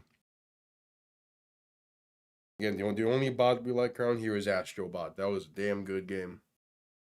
All right, second half can be on the way here shortly. Jets get ball to begin the second half. Only down by 7. And what has been a... Can we even call this a defensive game? Both teams have had 3 drives. Like, both teams have had 3 drives. Miami has forced 2 fumbles. Tua's throwing pretty damn well tonight. Darren Waller has his first touchdown since 2023. And he doesn't even have an image in the rivalry jerseys for ESPN to use.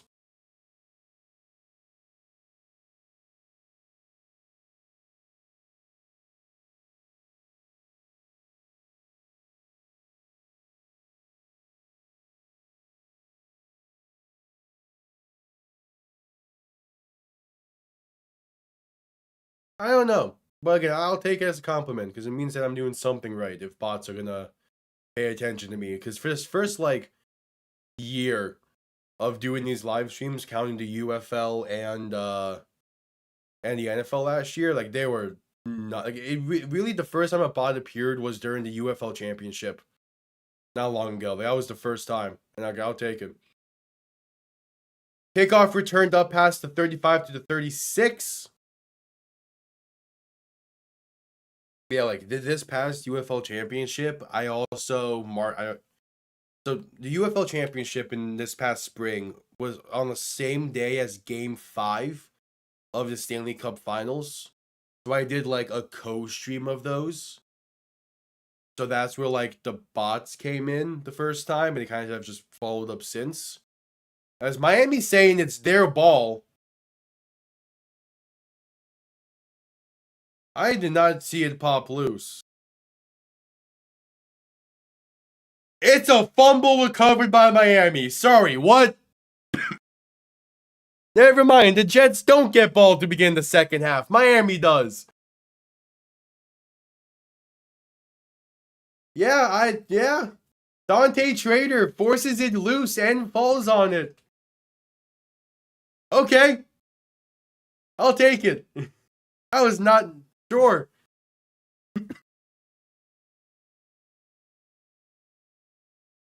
Yeah, it's Jets gonna jet. And again, like the Jets just signed Justin Fields to this long-term contract. They're kind of stuck with them next year. Tua under center, back and fullback behind him. 1st and 10 from the 36. Handoff up the middle, and it gets back to the line of scrimmage for no gain. It's Devon Achane on the kick. I need Achane to do something more than what he has been.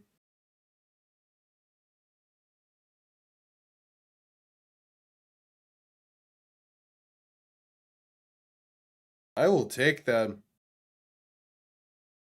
The third turnover faced tonight, or forced tonight. Oh yeah, I kind of feel bad for Jets fans, but the other option is being a Giants fan, so it's like pick your poison. All right, so 2nd and 9, Tua in shotgun, gonna hand this off up the middle once again, and Achane. No, that's Ollie Gordon. He slips and gets about 2. It's weird. So the Hurricanes did not play this past weekend in Miami. I think they might have had their bye week, actually. The entire like middle stretch of the field seems to be relatively new grass. Or like freshly grown grass. Or watered grass. The outside of the hashes is like standard, the grass it has been. Same like the NFL logo spots. So that part might be a little bit more slippery. Tua's pass right side is caught. Caught along the sideline. I think that's Tyreek Hill for a gain of about 11. But slow to get up along the sideline might also be Hill. Oh no.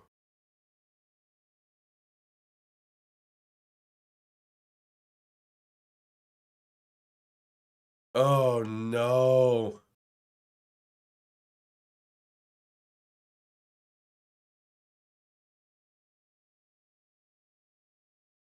We're going to a commercial break for the injury timeout.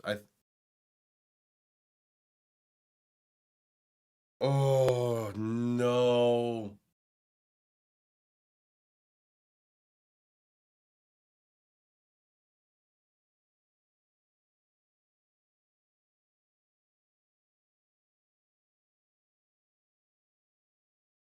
Yeah, I mean, Jets fans could have picked the Bills, I guess.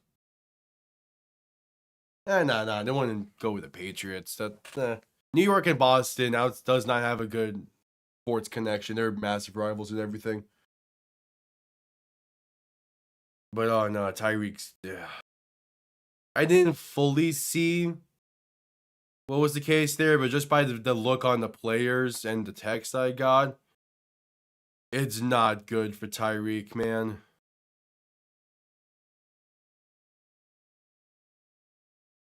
I guess we'll also tell if we get I doubt we get a replay if the text I got is true about it. And now Ari is tweeting that it looks awful. Yeah, Tyreek's done for the year.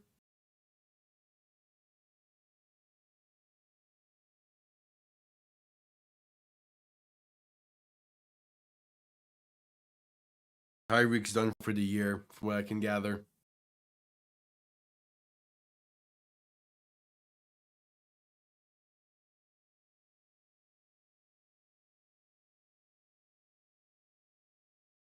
Yeah, that Super Bowl was a bad one for sure.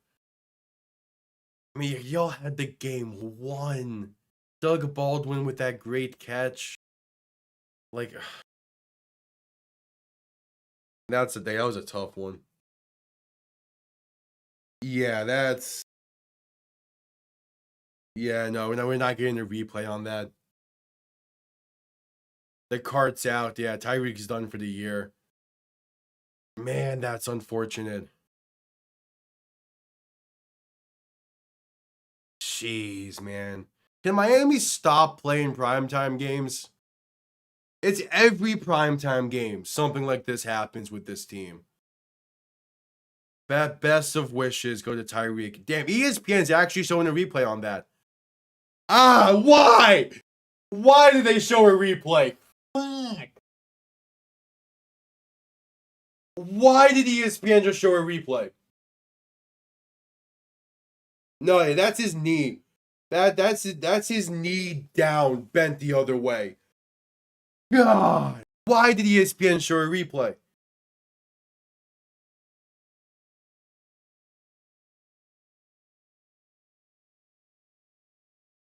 Why did ESPN just show a replay on that?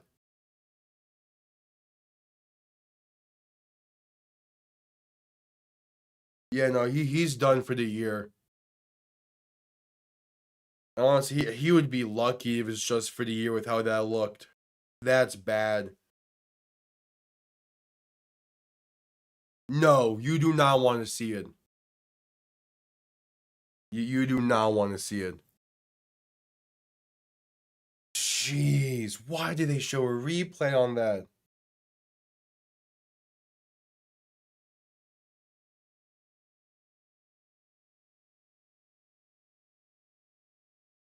I can't believe they showed a replay of that. Tua in shotgun back behind him. Handoff left side on 1st and 10. There's room inside the 20, down past the 15. A first down carry, a gain of 11. That's Devon Achane. That's bad.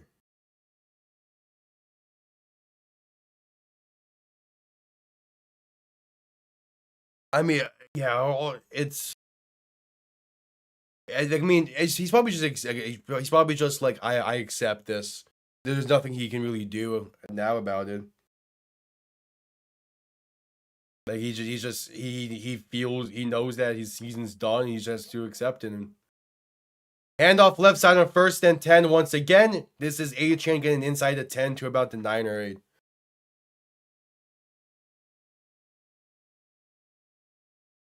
It seems kind of like some things you just the only like natural response is to just smile and laugh because you just don't know how else to respond. Like your body can't process what just happened, so that's all you can do. That's probably what's happening there. But that's jeez. 2nd and 6, ball in the 9. Tua under center, back and fullback behind him. Play action, looking to throw, rolling right. End zone, touchdown, Miami. It's Darren Waller. His second of the night. And Miami capitalizes off of the fumble forced on the opening kickoff of the half. And they have a 13-point lead. Darren Waller. He's going to be a massive difference maker. So Tyreek caught the pass along the sideline. When he planted his left foot, it got stuck in the grass. And just the momentum bent it wrong.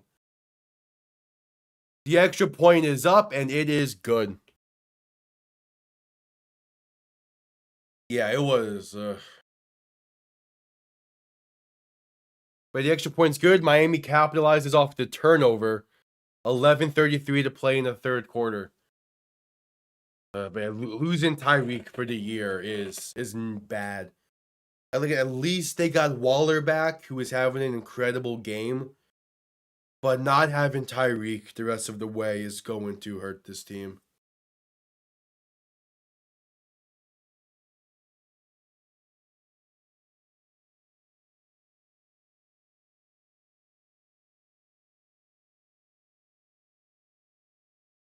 It's a monkey's paw effect. Every Dolphins fans were hoping and wishing that Waller would actually have an impact this season, but in order for that to happen, the monkey's paw takes Tyreek. That's crazy.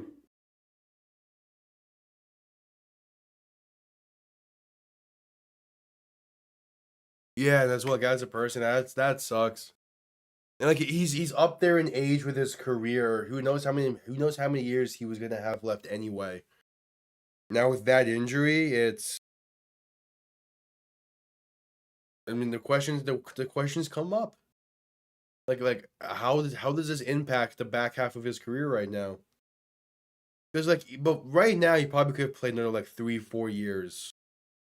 But then that injury, like it's gonna mess things up.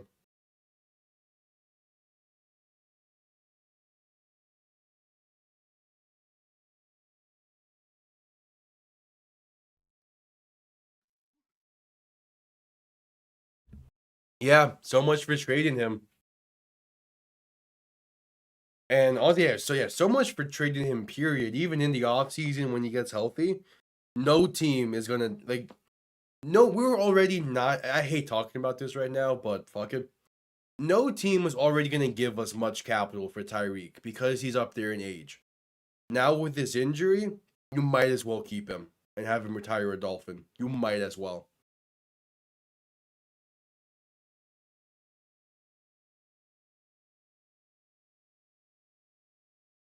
Yeah, the monkey's paw effect is crazy.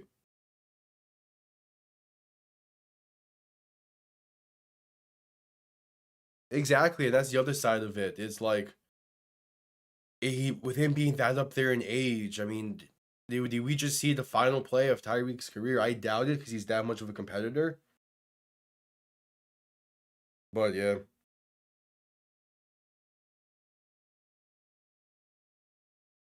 Kickoff returned up past the 30, 35, down past the 40 to the 42.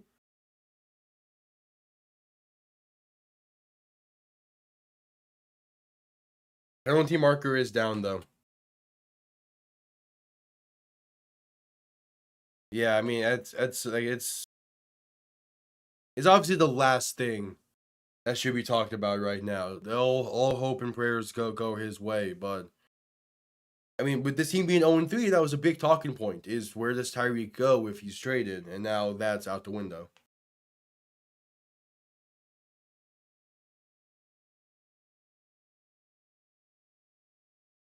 The penalty on the kickoff was illegal formation on Miami, so tack on 5 to the return.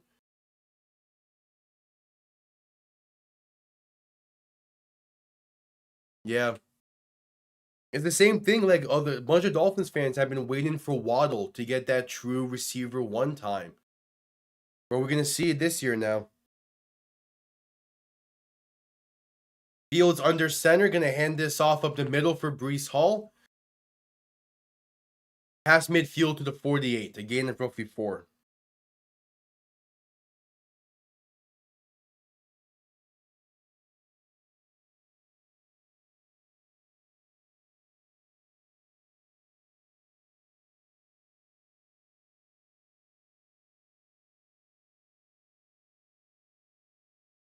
All right, so 2nd and 5.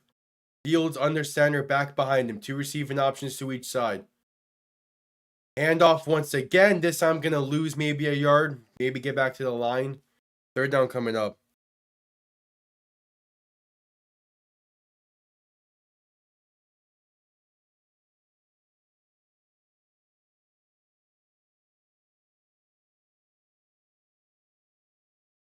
Yep, 3rd and 5.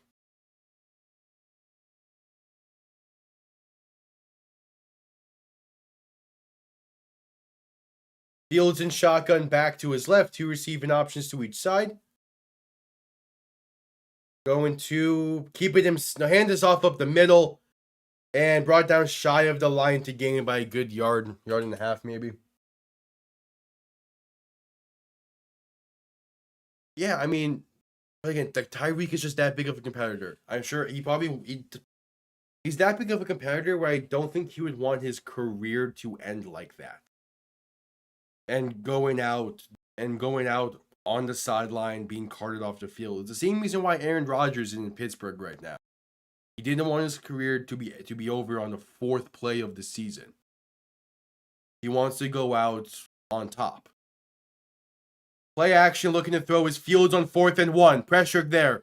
Rolling to his left, they're going to have room. First down and then some. The 30, 25, 20, 15, 10. The blockers, Justin Fields. Touchdown, New York.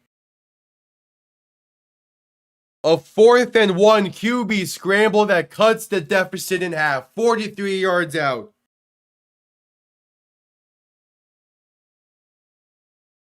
And an extra point away from making this a 7-point game. All right, official report from Miami. Tyreek Hill has been ruled out with a knee injury, taken to the local hospital for imaging, evaluation, and observation. Man, that sucks.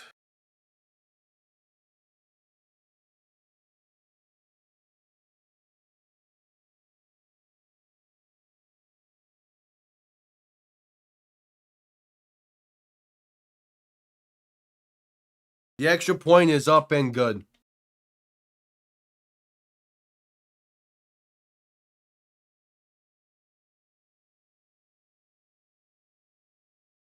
Yeah, but again, the reason these guys are on the field right now is not because they're money hungry. It's because they love the game and want to play as long as they can.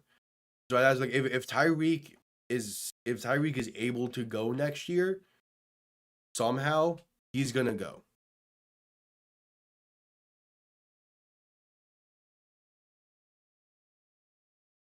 Like he's gonna play as long as he physically can. That's just the player he is.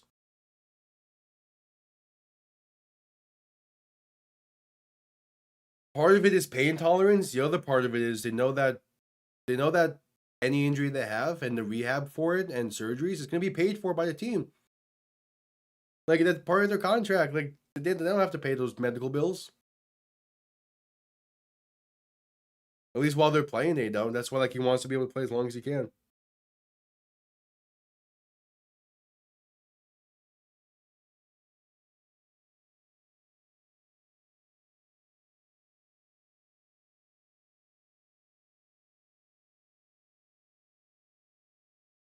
We're at commercial break after the 43-yard touchdown run from Justin Fields on 4th and 1. That was the kind of play that I was kind of expecting to see a bit more of tonight from Justin Fields. But we saw it there.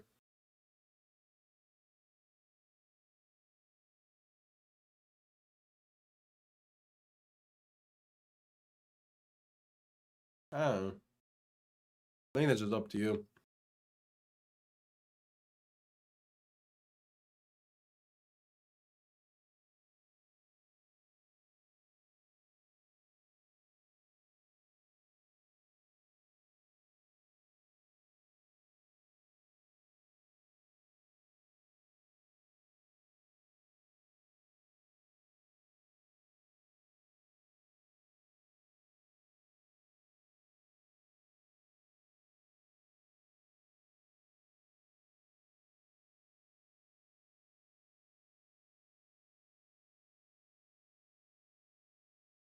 I just came back from commercial break.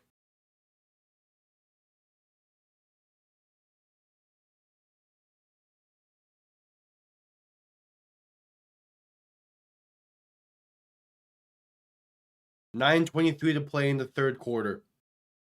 See what the offense can do. Kickoff underway. Going to be returned beginning from about the 1-yard line. Up past the 30 to about the 33. Solid return. Offense will start from there.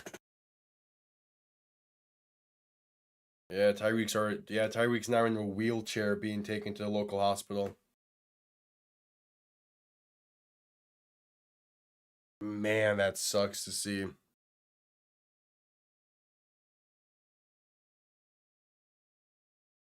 A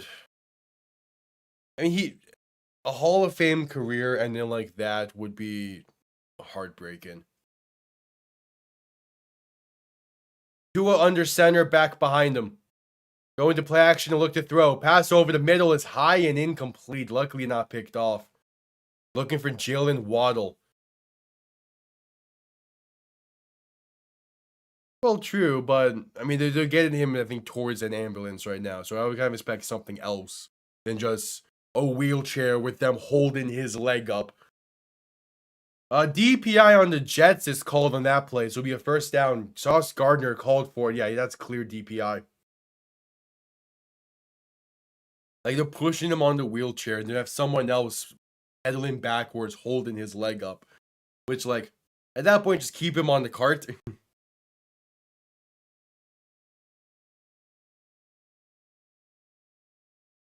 Tua under center, back behind him. Fullback now behind him as well.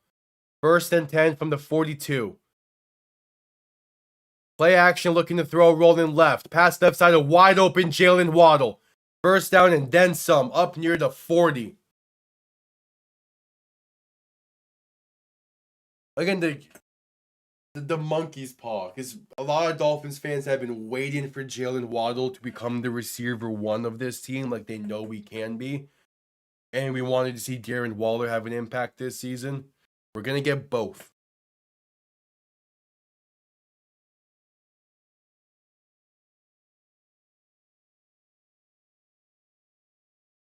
So 1st and 10. Tua in shotgun, back behind him.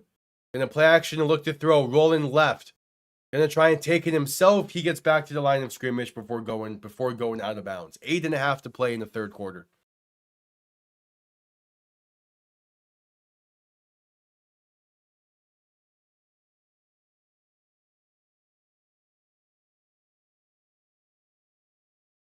Yeah, Miami's been pretty balanced in play calling tonight.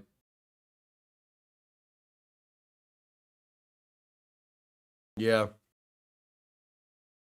All the talk yesterday about the MetLife turf. And then that happens tonight on natural grass.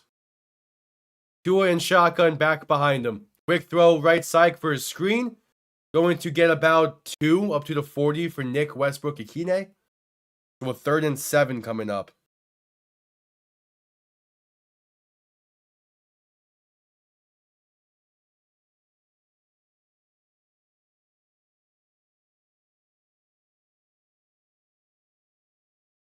Yeah, so I will do the gain of 1, so 3rd and 8.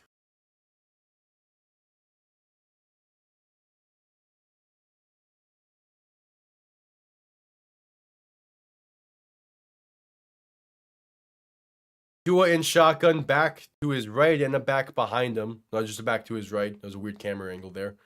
Tua to throw. Gonna step up, now stepping to his left, trying to buy it some time. Now gonna take it himself. He slides down and gets hit up high.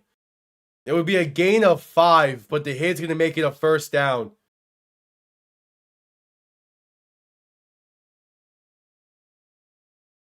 Jets going headhunting tonight. Jeez.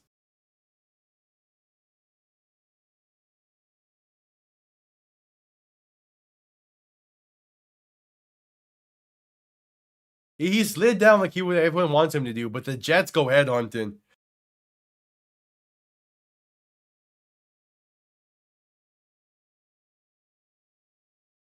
Yeah, personal foul on the Jets. Tack on 15 to the end of the run.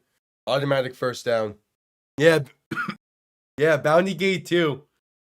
You got 2 Jets hit into it in the face mask. That's crazy. One of them just straight up punches him in the helmet. That's crazy. What in the Bounty Gate?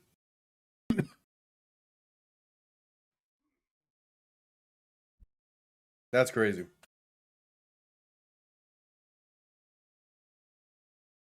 Miami now on to 20. Tua in shotgun, back behind him, 2 receiving options to each side. Handoff up the middle. Bounces off tackler. Is going to get about 4 on the play.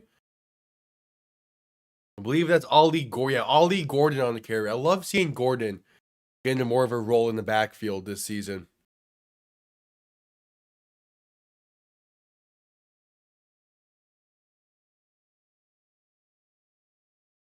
I say this season, he's a rookie, but like the first 2 weeks, he was not really utilized that much. Past 2 weeks, last week and this week, utilized a bit more.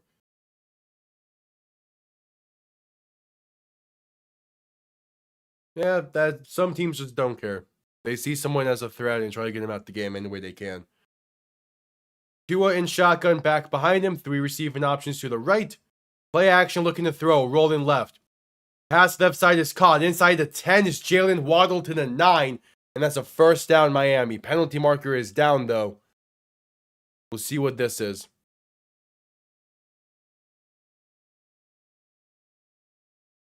I think it's... Oh, it's on the Jets. Will be declined. Still a first down. Okay. What, it was defensive holding? Yeah, defensive holding on the Jets.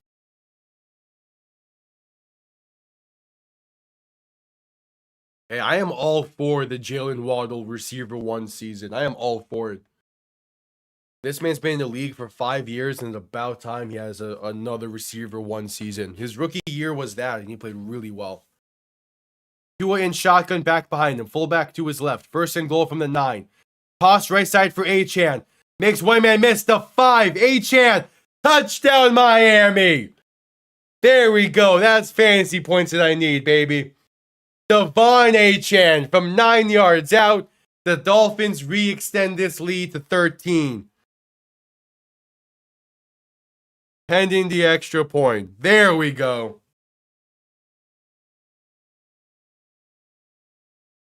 Beautiful toss right side. And Achane.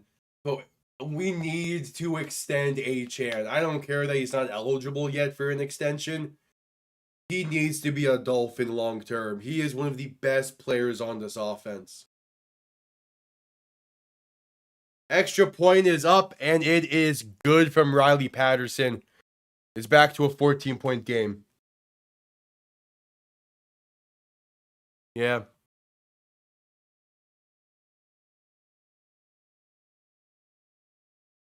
.520 remains in the third quarter.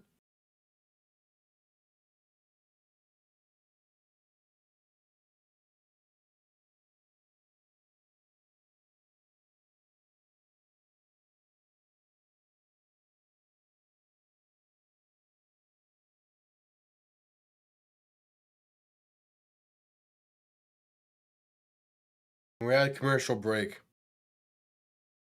This has been the game we have been waiting for. Yeah, fins up. We have been waiting for a game like this from Miami. And of course, it's when Darren Waller is back. I hate that I just remembered this. Before the game, the player that was like going around in the huddle and hyping everyone up and like getting everyone pumped and physical and all that was Tyreek. Ah, fuck. Yeah, it hurts even more and more I think about it.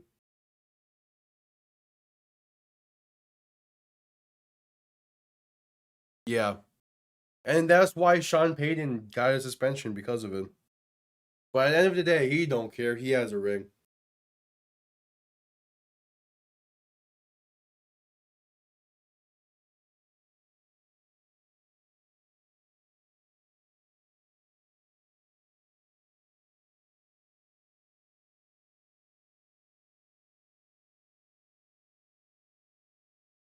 Hey, Brad, commercial break.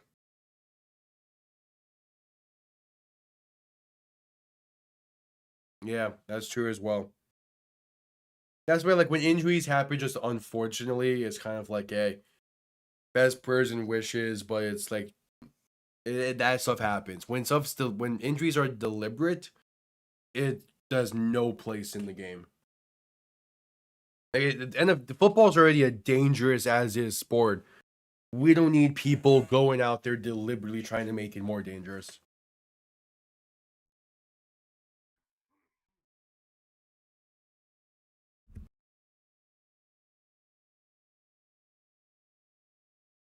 Hey, just coming back from commercial break.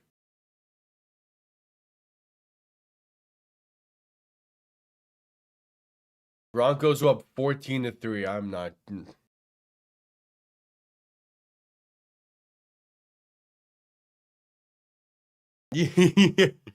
Kickoff is down in the end zone for a touchback. Jets will begin from the 35. It's just one of those things where like the stuff has already happened. You can't really like go back and be like, I should have done this. Like you should have. You know, you should not have done it in the first place. You can't say I wish I didn't.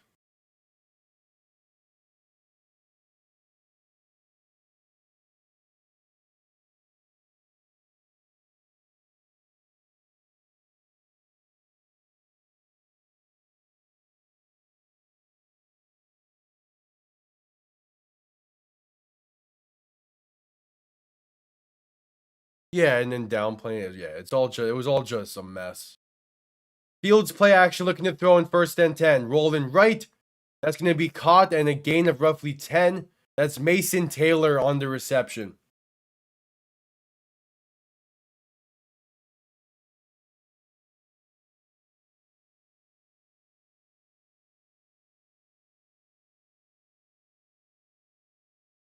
Yeah, the Broncos are running away with this one. Not too surprised there. Let me double check who I picked for that game.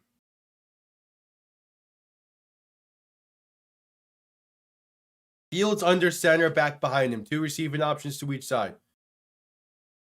Handoff up the middle that gets to about midfield before being brought down. How am I doing in pick'ems right now?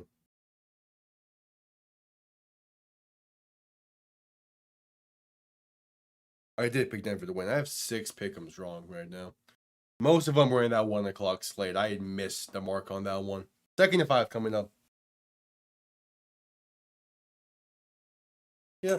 Again, there's a good chance he doesn't even believe that he should have put a stop to it. Because again, they got the ring. They don't care. Fields handoff left side to Breece Hall. It's going to be stuffed at the line for no gain. Maybe a loss of half a yard. Zach Zeeler there on the tackle. So 3rd down coming up. Yeah, I also just didn't feel like this was a great matchup for Cincy, but I was kind of really desperate on fantasy, so I rode Cincy. And I probably should have played Brandon Aubrey and Cortland Sutton, but whatever, I'm here now.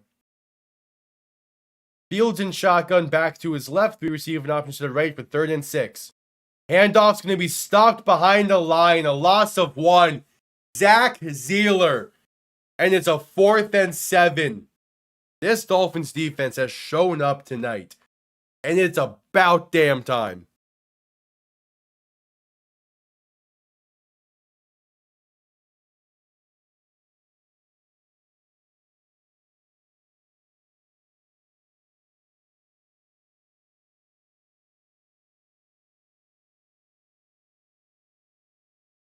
All right, 4th and 7. Jets are set to send this one down.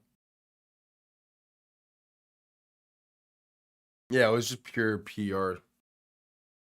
Punt comes off clean. Going to be fair caught at the 10.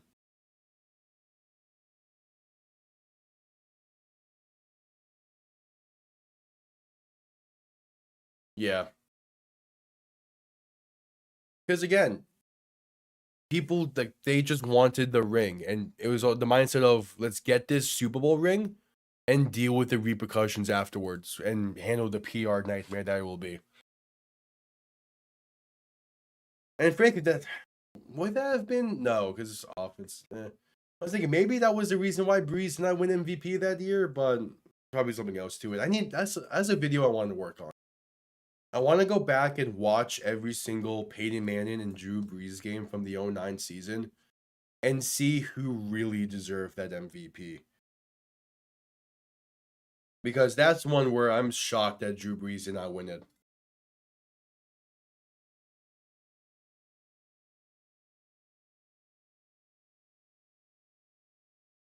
All right, we're at commercial break.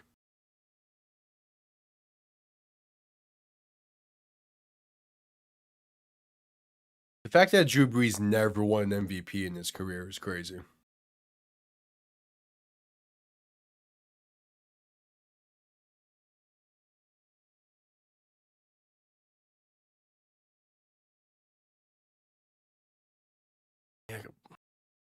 But Manning had what, an extra 112 yards on 30 more pass attempts, on 30 more completions. I don't, I need to watch these games before I truly make a say as to why, see who deserved that MVP. Hey, welcome on in. Yeah, go Fins. This game has been a lot better for Miami than most of what we've seen this year. It has been a generally good game for the Dolphins, and it's about time they showed up like this. But man, that Tyreek injury though, still best wishes go out to him. That's a terrible injury. But Miami's offense has been good tonight.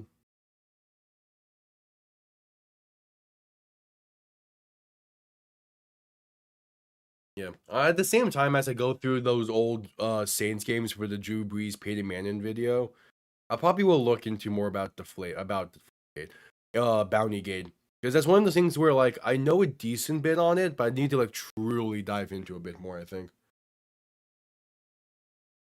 Tua in shotgun, back to his left. 3 receiving options to the left as well. First and 10 from the 10, and there's movement up front before the snap. The Jets jumped early. First and 5 coming up.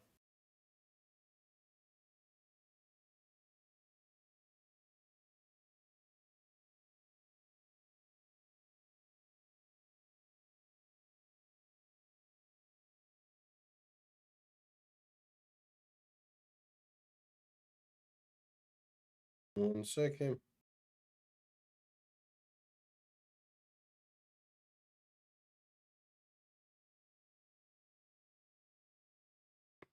Yeah. Because yeah, I need to dive more into them. Tua under center, back and fullback behind him, going to play action and look to throw. Stepping up and has some time. Now stepping to his right, makes one man miss. Passing right side is in the dirt, incomplete. Looking for in the vicinity of Jalen Waddle, but just not on target. He was pump faking a bit there. All right. Waddle was wide open, and he had time to set his feet if he needed to.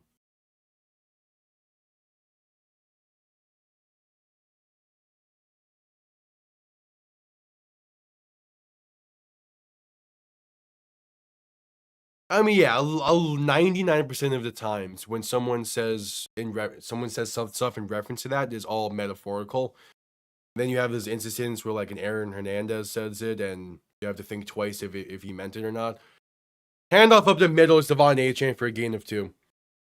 Just like that story, I believe it was Edelman on a podcast. He was like, "Yeah, I showed a lot. I had the locker next door to him, and it was weird."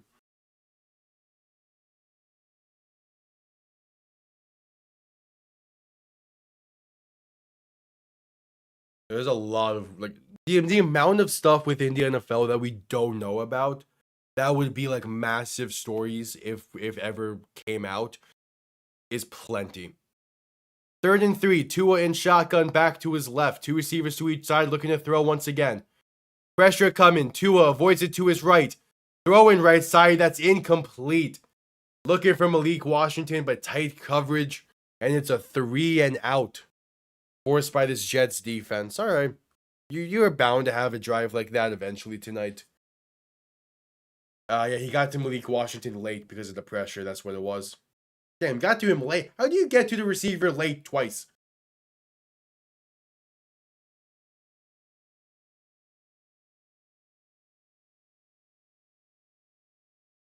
A 4th and 3, and out comes Jake Bailey.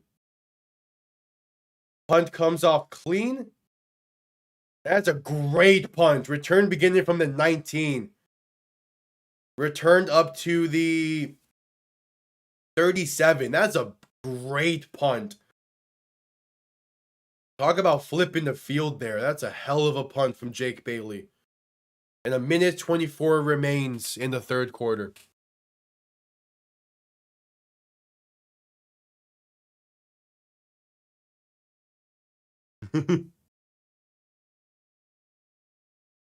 Yeah, like getting into sports journalism, like getting your foot in the door in sports journalism can be the tough part, but once you're in, once you're in, you find a rhythm and you can go from then you can progress from there.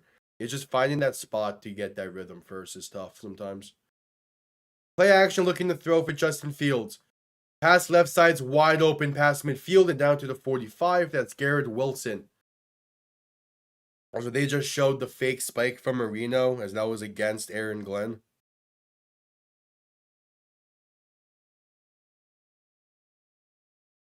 Yeah, how is Garrett Wilson that wide open?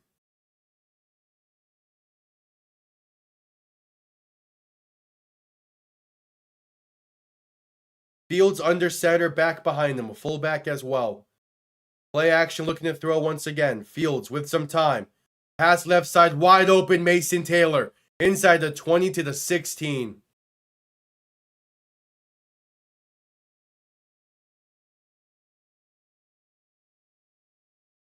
Yeah. Yeah, and also like, sports writing is unique on how you write about it, especially in like professional aspects of it. Because like the way like when I write a script or something, it is by no means like in a professional manner. But when you actually have to like write professionally and related to sports, it can be weird sometimes. There's a learning curve there. First and 10, ball on the 18. Final play of the quarter. Fields to throw. Pass right side. And there's a penalty marker down, also being ruled incomplete. This seems to be OPI on Garrett Wilson. Saying that might have pushed off and also did not get his feet in bounds. That was the final play of the third quarter. So either way, it would either be first and goal from the 1 or first and 20. Yeah, pass interference on Garrett Wilson. It would be a first down. First and like 20. The ruling on the field was also a touchdown, apparently. So that saves Miami 7 points right there. And that brings us to the end of the third quarter. 15 minutes remain. One of these teams getting their first win on the season. Miami up by 14. Can they hold on is the question. We will see as after this commercial break.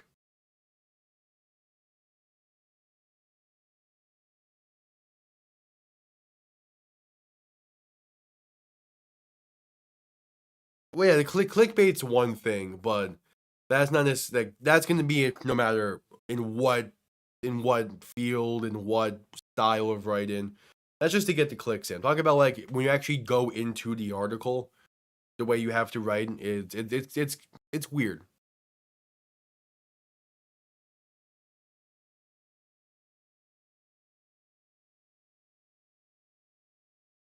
Damn, a lot of words about this stuff.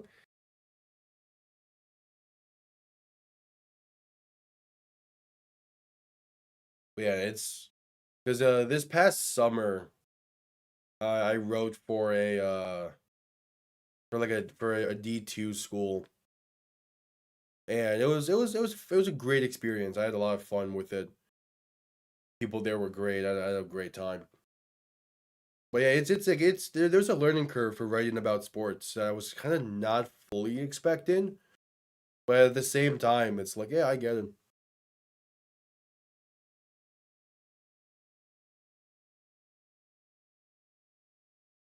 it.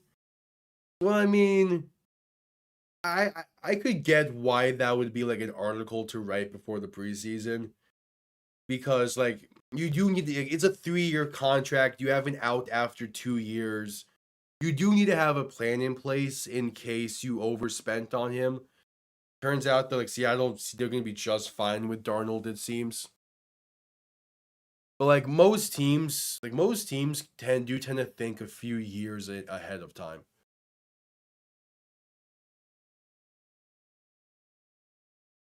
And yeah, and oftentimes again, that's just the grabber, and in the actual article, not much is actually said about that topic.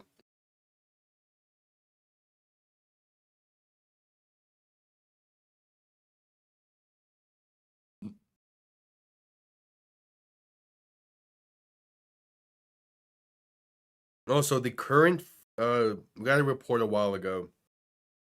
It's just drive was going on. The fear currently out of Miami is a dislocated knee for Tyreek Hill, which, based off of what we saw, that seems a lot worse than a dislocated knee. But we'll see. 1st and 20, Fields in shotgun back to his right, looking to throw once again. Pass over the middle, it's caught by Breece Hall and down to the 21. A gain of, what's that, 6, 7?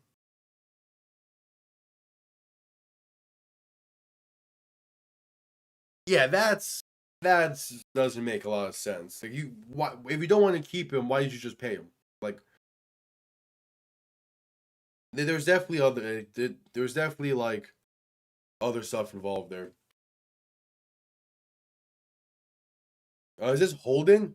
That was a personal foul on the Jets. After the play, a personal foul. So they're going to push them back 15 from the end of the play, and it's a 2nd and long.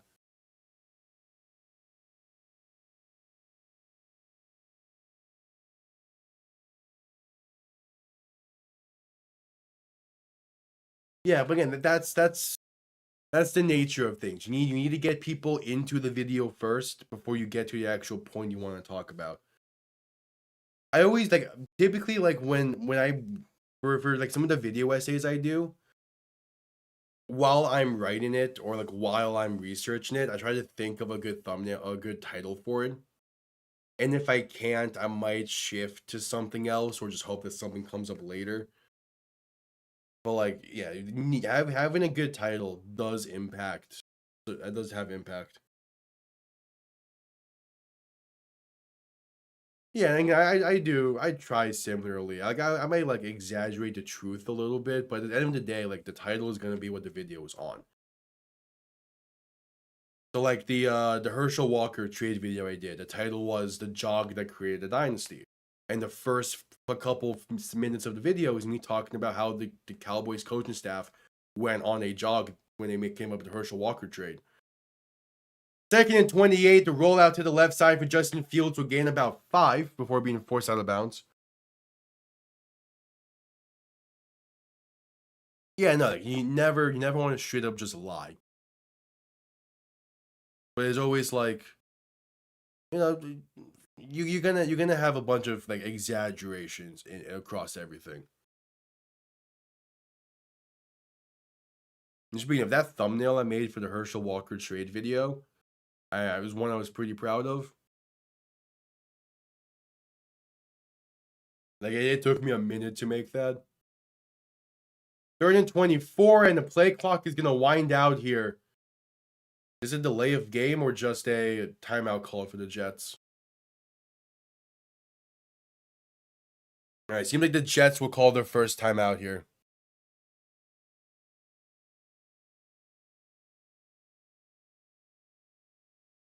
No?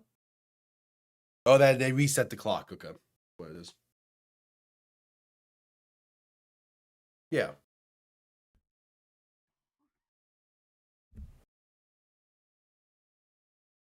It's always like, yeah, it's always like, titles are always weird to me. I'm never great at making them. I always just like try. Like titles can kind of be treated as like a thesis statement almost. Pass over the middle on 3rd and 24, and is that picked off? It's Rasul Douglas with the ball. If anything, he'll be down where he picked it, but no, the ruling incomplete now. That's close. No, yeah, that's incomplete. Looking for Garrett Wilson. Pass was low and behind. And Rasul Douglas, nearly a great diving pick on that. Instead, it's 4th and 24.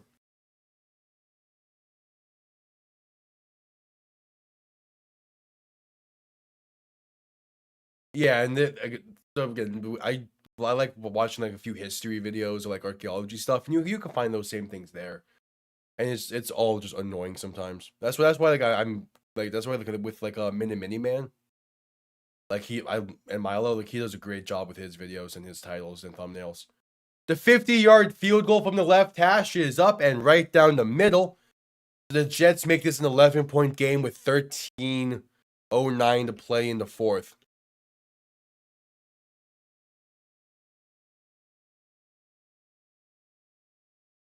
Yeah.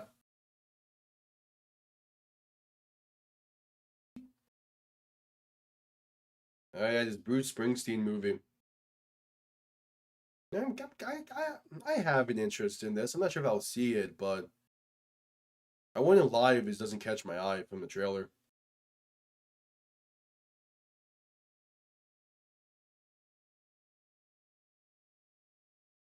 And also, like, if Milo gets called out on stuff and said in a video, like, he's respectful about being like, yeah, I love that you corrected me on this. Like with the Pompeii video, which I watched it the next day after we talked about it on stream.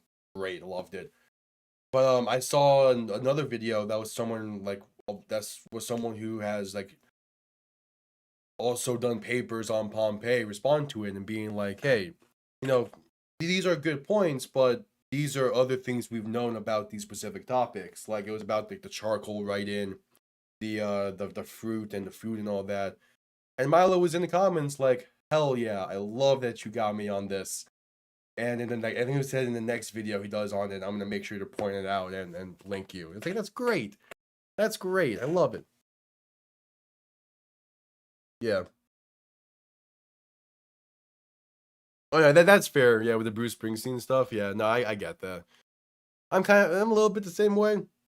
Like part of me when I say like I want to go into that accent that Tom did, but yeah, it's just good. Yeah, so yeah, there was that correction video, and then there's the Baghdad batteries ones where he did like a part 0.5 of the awful archaeology stuff where he responds as well, and like that's fucking great. We need more of that kind of shit, especially from like educators. From educators, there needs to be more open discussions like that because it showcases that yeah, there's disputes even within these higher levels of discussion, and they can be handled civilized. That's why when you go on ESPN and First Take and Get Up and you see those people shouting when it was supposed to be the highest level of sports discussion, it makes no goddamn sense. Like those are the highest level of sports discussions. Handle it like professionals instead of like fifth graders at lunch. Come on. Oh, that's Graham Hancock. He's gonna be he's gonna be a bitch like that. And yeah, those are the conspiracy theories. Those are always gonna be like panties in a bunch about being corrected. Kickoff return beginning from about the 3 and has room to about the 33. And like then those like the Graham Hancock to Philip Zeba and those guys like kind of like being defensive on it. That's how you know that they're full of shit. Because again, actual scientists and actual like educators, 99% of handle criticism with like, I appreciate that you have this take. Let me give my thoughts on yours, and then they have like most of them have proper discussion.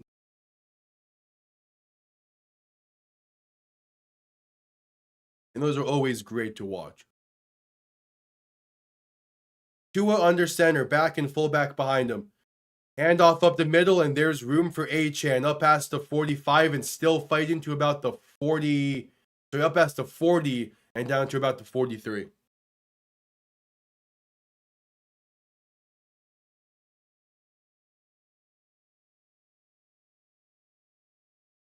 Yeah, it's weird.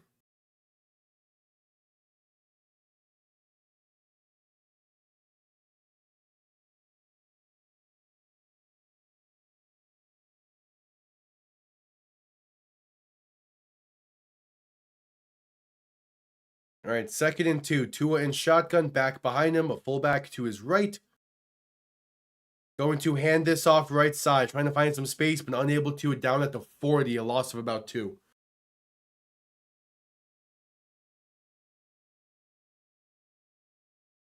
Yeah, and everything's a business. Like, I mean, unless he wants to pay a massive amounts of money, they're not just gonna close it for free.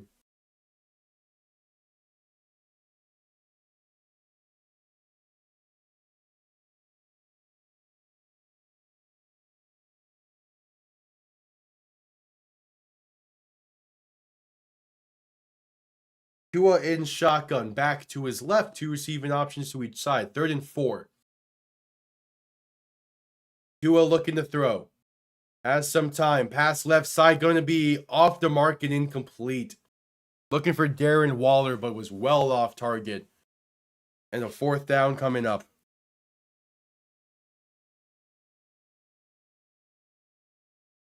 All right, Miami's going to send this one away. 11.5 to play in this game.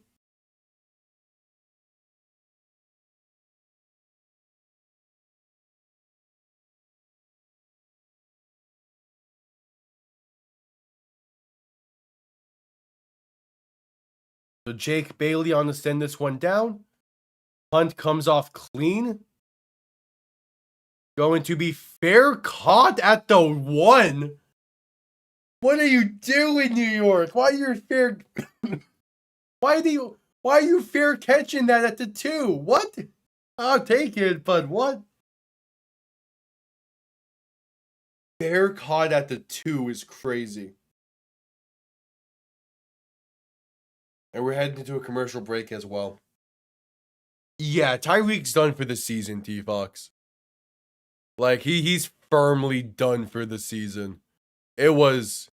avoid trying to find a replay of it, is what I'll say.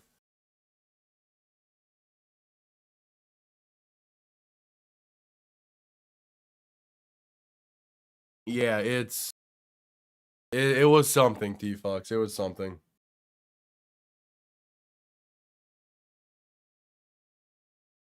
Yeah, the current report is dislocated knee. I would be shocked if it's just as... I mean, I wouldn't say as simple, because dislocated knee is still fucking terrible. It has torn ligaments and shit. But I was expecting something that sounded a lot worse.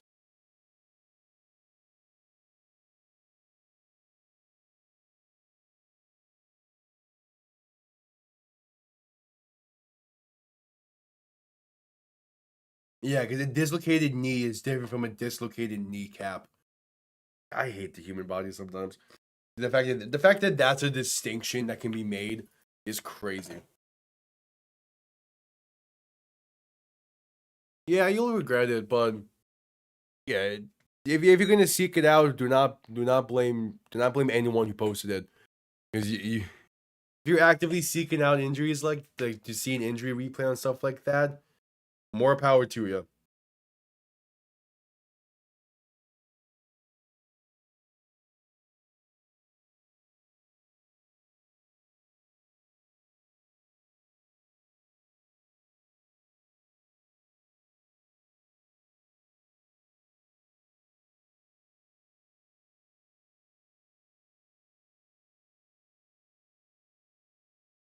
And what are your thoughts, T-Fox, on the replay?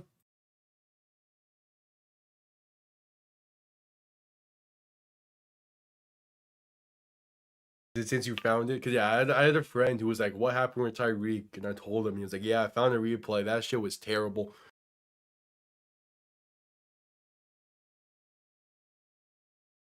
Yeah.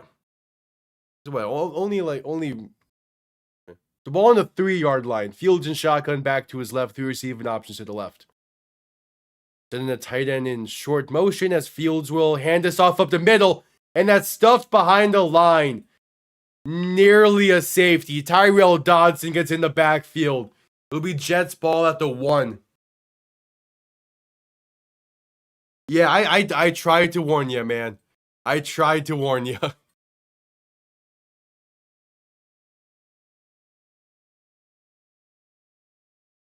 That's funny you said that and that explanation for it, because I saw a TikTok the other night that was that exact same scenario where someone called animal control on dogs from a house they broke into. Handoff up the middle on a 2nd and 11 for Breece Hall is up to about the 5. Yeah.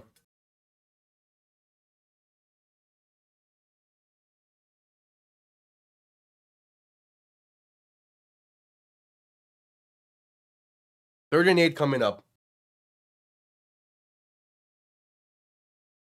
I mean, again, some people don't have critical thinking skills, and it's weird sometimes. Especially for certain situations where it's like, how are you not seeing them? Fields and shotgun back to his right. 2 receivers to each side. 3rd and 8 from the 5. Fields looking to throw. Pass left side, caught by Mason Taylor, and that's enough for a first. A gain of 9. Under 9 minutes to play.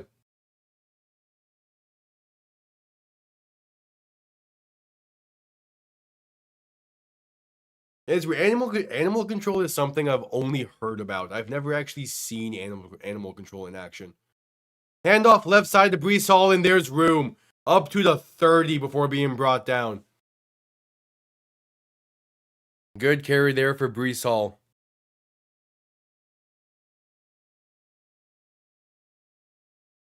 Because like in Florida, like there's always stories of like animal control helping with like pythons and alligators and all these other random wildlife we have here. Yet I've never actually seen any of that. Fields in shotgun back to his left, looking to throw on 1st and 10. Has some time. Pass right side is batted away and incomplete. Looking for Garrett Wilson. It's Jalen Phillips who has a hand on that. And there's Jason Taylor in the suite. It must be weird for him in this game. I will say that. He's wearing that Hall of Fame jacket as well. He spent a year with the Jets in 2010, but besides that, he's a Dolphin for life. So it must be a little bit weird for him in this game. Because I mean, that man's name is in the rafters of Hard Rock Stadium. His number is going to be retired at some point. And 2nd and 10, there's a stoppage before the snap. I think due to a false start. Yeah, false start on the Jets. Jason Taylor. Yeah, his son Mason Taylor was drafted to the Jets and is as a tight end is in this game. And Jason Taylor is a Dolphins legend. Like again, he's like from like what was it 96 he was drafted up until 2011 basically. He was a Dolphin defensive end, Hall of Famer, absolute insanely talented defensive player. He was the last Dolphin to win Defensive Player of the Year. So yeah, he has a weird stake in this game. Pass right side on 2nd and 15, and there's Mason Taylor on the reception. And a gain of roughly 6 or 7.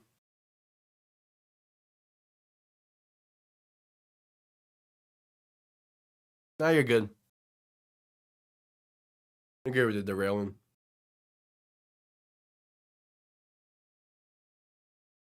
T-Fox, shut the fuck.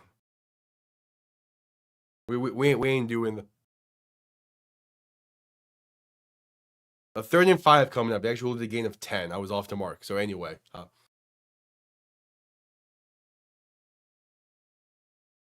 Fields in shotgun back to his left. 2 receivers to each side. Looking to throw once again. Pressure coming. Fields avoids it to his left. Penalty marker down. Fields going to be brought down shy of the 1st down marker. A gain of only 3. This would be holding on the Jets probably.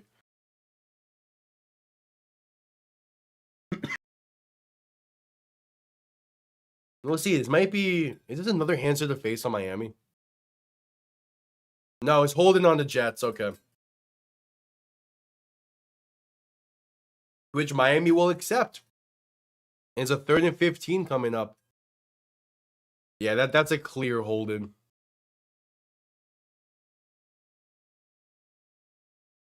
I still have zero idea what that 6-7 meme was even supposed to represent.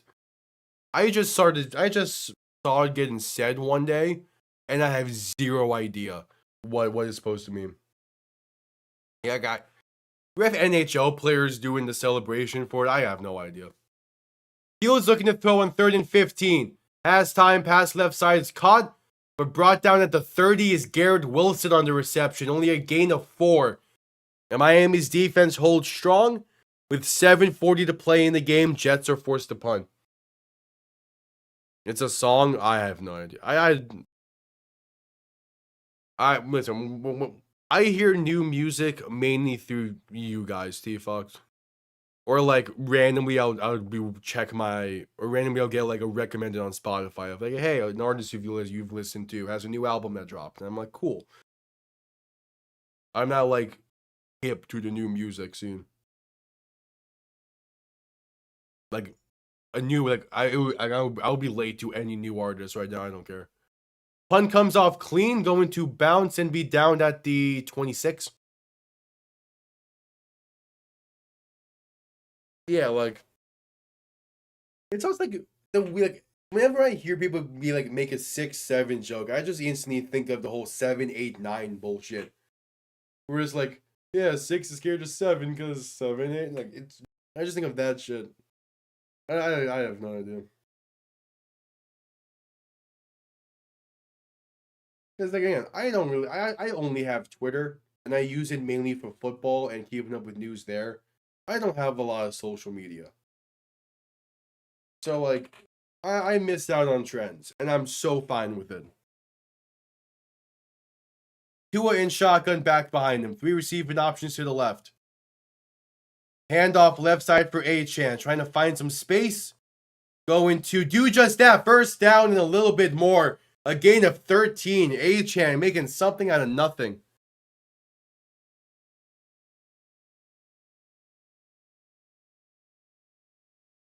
Yeah. Yeah. But it's like I am so fine with all of my with my main frame of reference being 2015. I am so fine with that. I do not need to be like up to date on latest slang and whatnot from middle schoolers. I do not care. Handoff up the middle on 1st and 10, and there's room for Achane. Up past the 45 and down to the 40. Oh, if Achane broke that. T-Fox.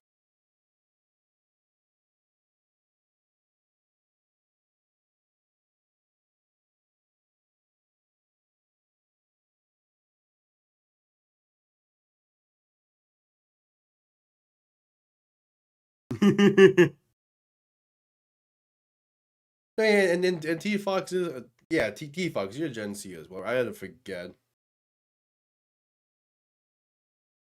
I forget how long each generation thing is. Handoff left side on 1st and 10.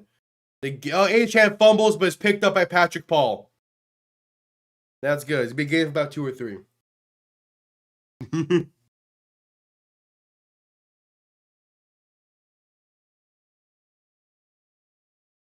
It's 20 years. Okay, so that means you're Gen Z as well, right? T-Fox, I forget. I also don't care about keeping up with all that. Again, I'm so football minded that I'm calling people that I actively played against kids. Like I'm calling people my age kids. I'm so old football head minded. It's crazy. We're in Gen Beta right now. That's funny, people. That's funny. Tua in shotgun, back behind him. Play action, quick throw left side. It's caught in room. A 1st down and then some. Inside the 20 down to the 18. Julian Hill on the reception. And 4.5 to play in this game. There is 4.5 to play in this game. And Bengals Broncos is just at halftime. That game started an hour after this one. What?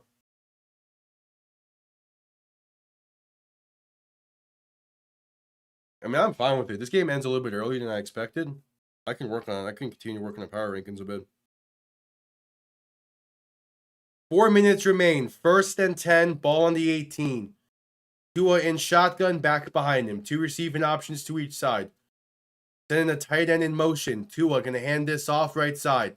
That's Devon Achane unable to create room and lose about a yard.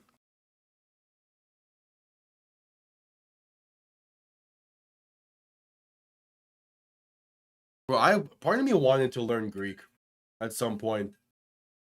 I don't think that's gonna happen though. I still want to learn ASL. That's something I still want to do. I just don't have the time. I mean, Miami's season has been done since week 2. This win tonight. By the way, just call it timeout. This win tonight creates a little bit of breathing room on it. I mean, we enter a stretch where we play at Carolina. We play the Chargers. We're at Cleveland, at Atlanta. Then we play at home against Baltimore. That's a fine stretch right there. Miami could, in theory, be anywhere from like 5-3, 6-3, or like 1-5 or something. Like, Miami has a stretch there where that will decide the season. But yeah, definitely Tyreek being hurt definitely throws a wrinkle into things. I'm not sure how big of a wrinkle though. As now Miami will call a timeout. Because like again, at the end of the day, this team always had talent offensively. They just weren't able to actually get it going on the field until tonight, really.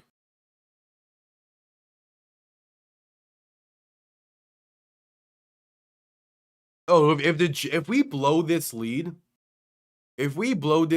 yeah, the season's done.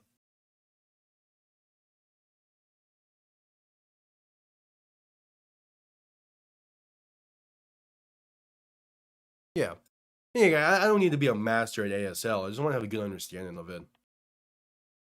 2nd and 10, Tua in shotgun looking to throw. Pass left side is incomplete. Looking for Julian Hill on the tight end screen.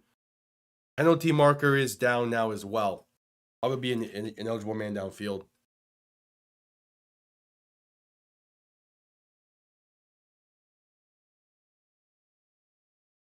Yeah, that would be a Charger.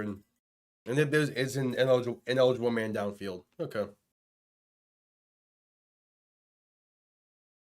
I'll probably wait to record post game till a little bit later tonight.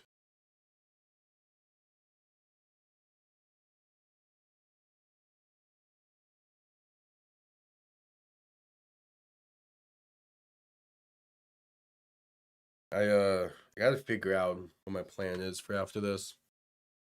I have post game to record and I have power rankings to record all tonight. Tua in shotgun on 3rd and 10 as the ineligible man downfield was declined. Handoff up the middle to Achane will get maybe a yard to a 4th and 9 coming up. Yeah, that's why I'm not going to pay attention to that game. Instead, I'll be watching Dolphins Panthers next week. Also, when do the Saints and Titans play each other? That's not next week. Oh, that's week 10. Who does Miami play week 10? As Riley Patterson is on for the field goal attempt. Oh, Miami plays Buffalo that week. Hell yeah.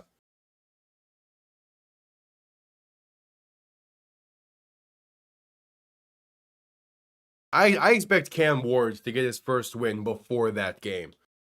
If he's winless by that game, there's a lot bigger issues in Tennessee than anything. 36-yard kick from the right hash to bring this back to a 14-point game. It is up, and it is right down the middle. 14-point game, 3:33 to play in it.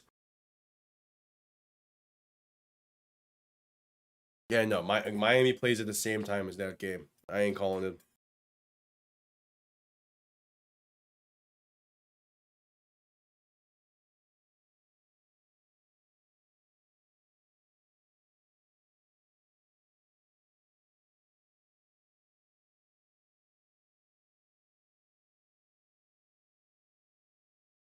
There are a few teams I do not plan on calling a single game this season.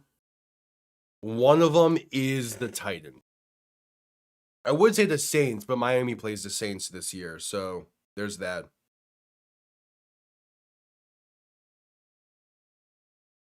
But I don't believe the Titans have a primetime game for me to call, so.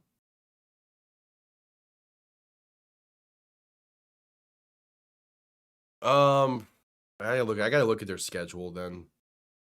Kickoff underway. Going to be returned beginning from the goal line. Has room past the 25, past the 30, 35, and down to 39. Let's see. Titans first win. I could see it against the Raiders in week 6. Or against Cleveland in week 14. Yeah, the Titans and Saints don't play till week 17. What? That's the schedule? Oh, I was looking at Saints. What was I looking at then for the Saints week 10? What am I on? Fields and shotgun back to his right. 3 receivers to the left. Oh, Saints Panthers is week 10. That's what it is. Fields and shotgun. Looking to throw in 1st and 10. Rolling to his right. Gonna dump this off to Breece Hall. That's a gain of 9.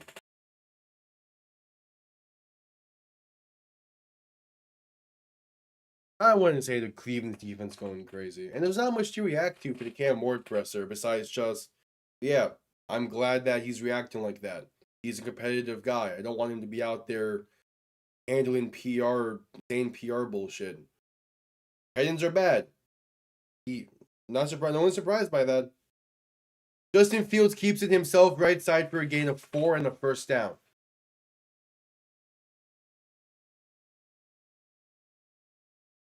Going hurry up. Fields and shotgun back to his right. 3 receivers to the left. Looking to throw once again. Fields with some time. Throw in right side is going to be incomplete. Rasul Douglas. The incredible play to knock that ball away. And it's a 2nd and 10 coming up with 2.5 to play in the game. That's a great play. He wanted the pick, but that's still a great play.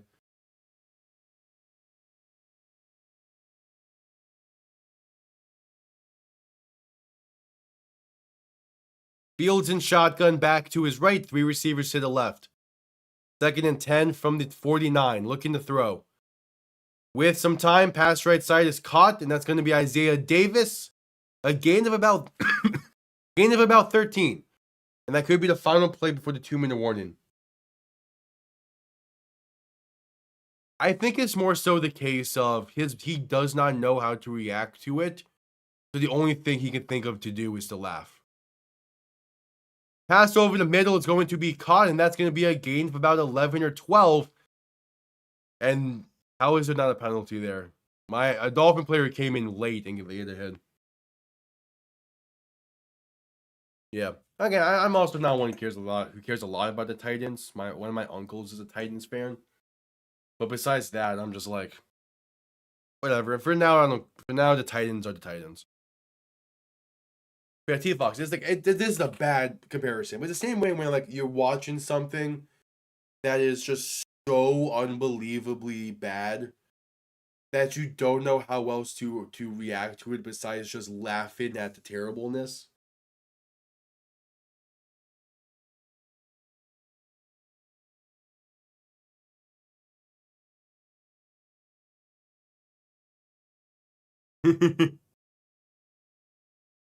Yeah. Again, that's a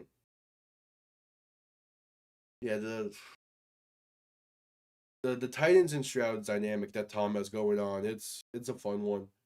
He's just a good writer. Like I feel like Tom needs to just pick something to be excellent at. He has too many talents. He has too many talents, man. Like pick one. Leave talent for some of the rest of us. Exactly. It's like watching you play Portal, T-Fox. That's exactly what it's like.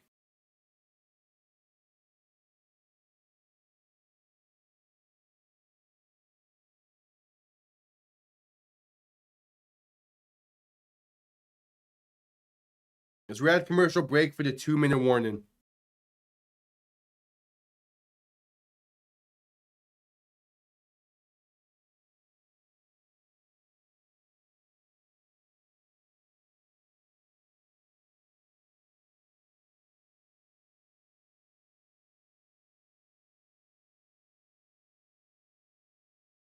Be back commercial break.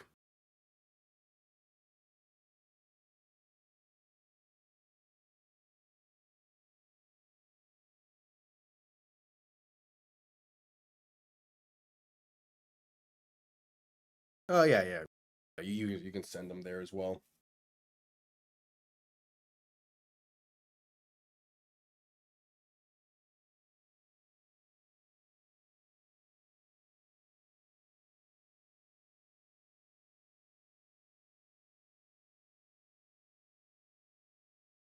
Honestly, I am kind of glad it was not live with Cincy Denver now. This somehow Dolphins Jets is the better game compared to Bengals Broncos. Like what?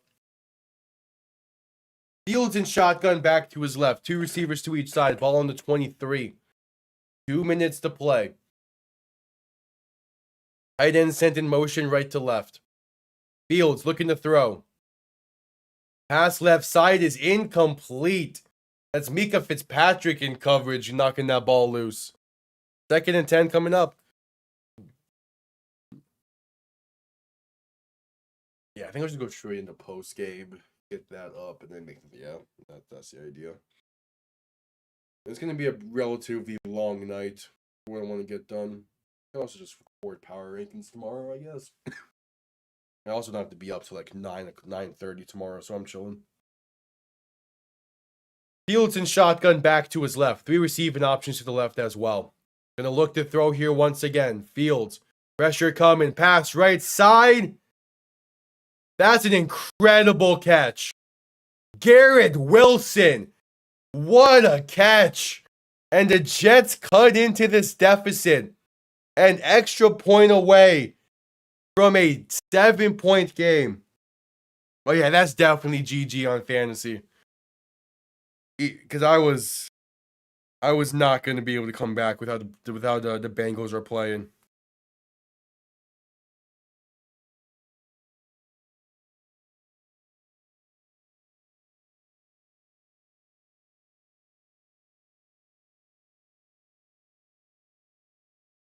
I just got a text saying that my friend is getting 2023 Dolphins Titans flashbacks. I swear, man. The Jets are going to go for 2. Exactly what the Titans did in 2023. I swear. Because that Titans game in 2023 changed the entire trajectory of the Dolphins franchise because we lost that game. Miami wins that game, they win the division, and who knows where we are now. If this is a similar outcome, Fields keeps it himself, he's in. The difference is the Jets have 1 timeout remaining, as I completely missed when they called their second one. The Jets have 1 timeout, so they're going to need the onside kick, whereas Tennessee didn't in that game.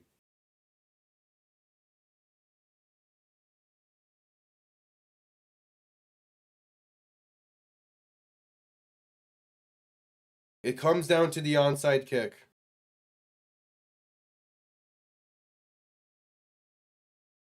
No, with them getting the 2-point conversion, this game cannot end in a tie.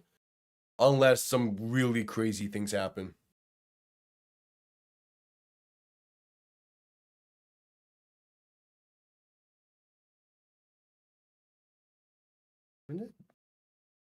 October 15th, okay.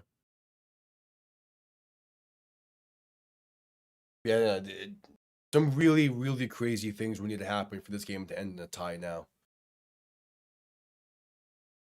But the Jets, with only 1 timeout remaining, would need the onside kick.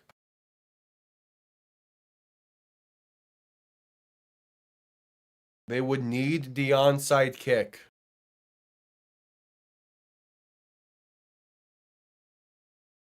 Yeah, that is an insane catch from Garrett Wilson.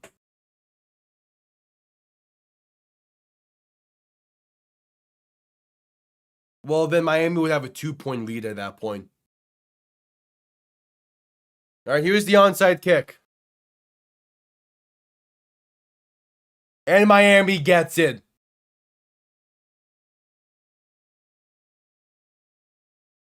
It's Darren Waller getting the onside kick. And here we are. Miami needs 1 first down.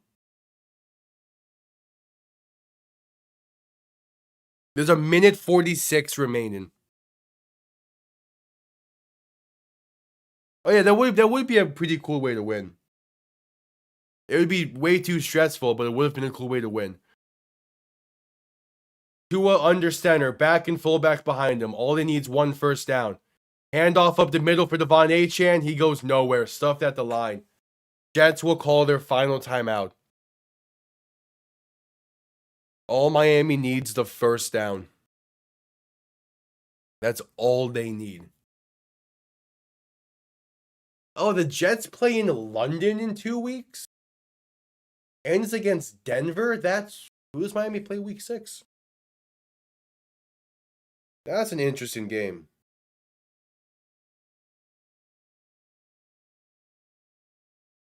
Chargers at home. That's a 1 o'clock game. Okay. Won't be able to go live for that then.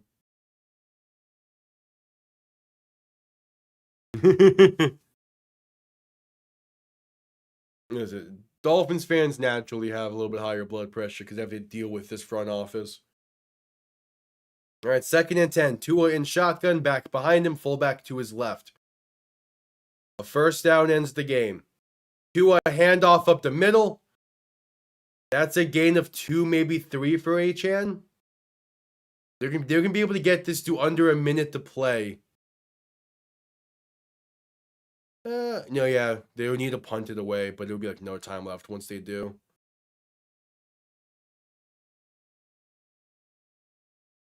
No, T-Fox, no.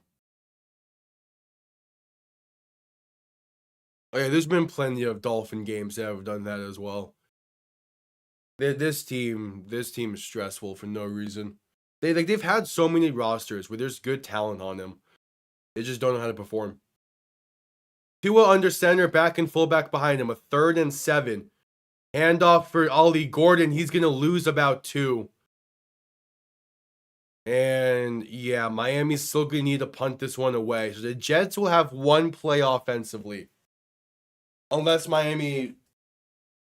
No, because there's too much time left. I was thinking Miami could do the whole just run backwards thing that we've seen other teams do. But there would be 12 seconds of clock left. That's too much time. So yeah, Miami's gonna need to punt this one down. Just absolutely air it. 100 damn. Miami calls their 2nd timeout. Yeah, I think even if I played my best possible lineup, there was going to be no shot of me winning in fantasy this week.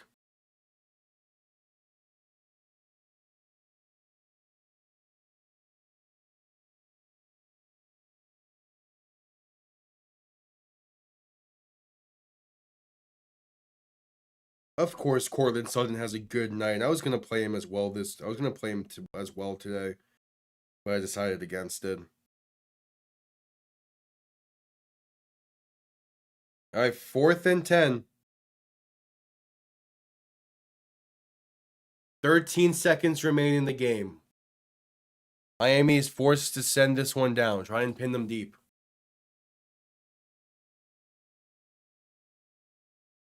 Punt comes off clean. This is going to bounce. Oh, that's a beautiful bounce. It's a beautiful bounce, and it's down at the 1. Jake Bailey. Absolute legend. That's a beautiful bounce. So the Jets have 2 seconds to go 99 yards.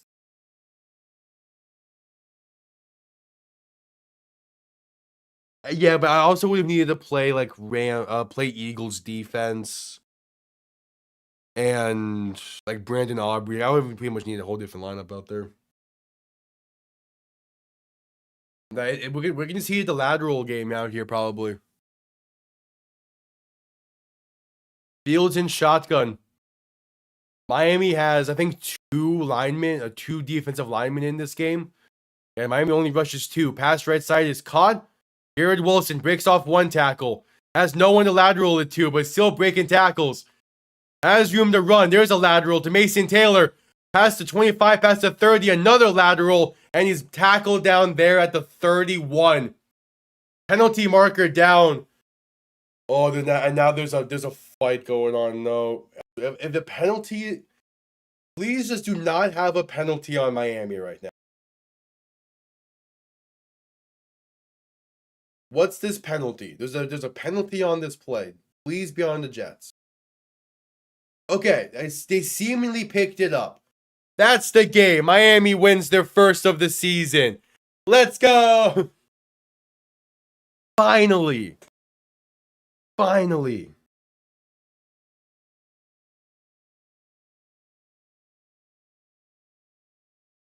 Yeah, and then that's great with football, man. Like, one thing I've learned from the UFL, especially, is I love watching games where I have no say in who wins. I have no rooting interest for. Because it just means you get to watch fun football. Like, that's one thing I've learned from the UFL. That's why, like, I'm trying to do I'm trying to do a lot more games in the NFL this year than I did last year. But the Dolphins got their first win on the season. Man, this game. And this team. All right. Well, that wraps up week 4 for me. There's still another, like, quarter and a half to play between the Broncos and Bengals. But I have stuff to work on for tomorrow. Yeah. But thank everyone for tuning in. This was a lot of fun. Miami got their first win on the season. Darren Waller had an incredible game. It's really impressive how he's able to come out here. First game in over a year and still play that well. That'll be it for me tonight. Thank you all for tuning in. I'll see you all tomorrow, or see you all next time. Tomorrow, because it's post game and power rankings. But see you all next time. Have yourselves a damn good one. Peace.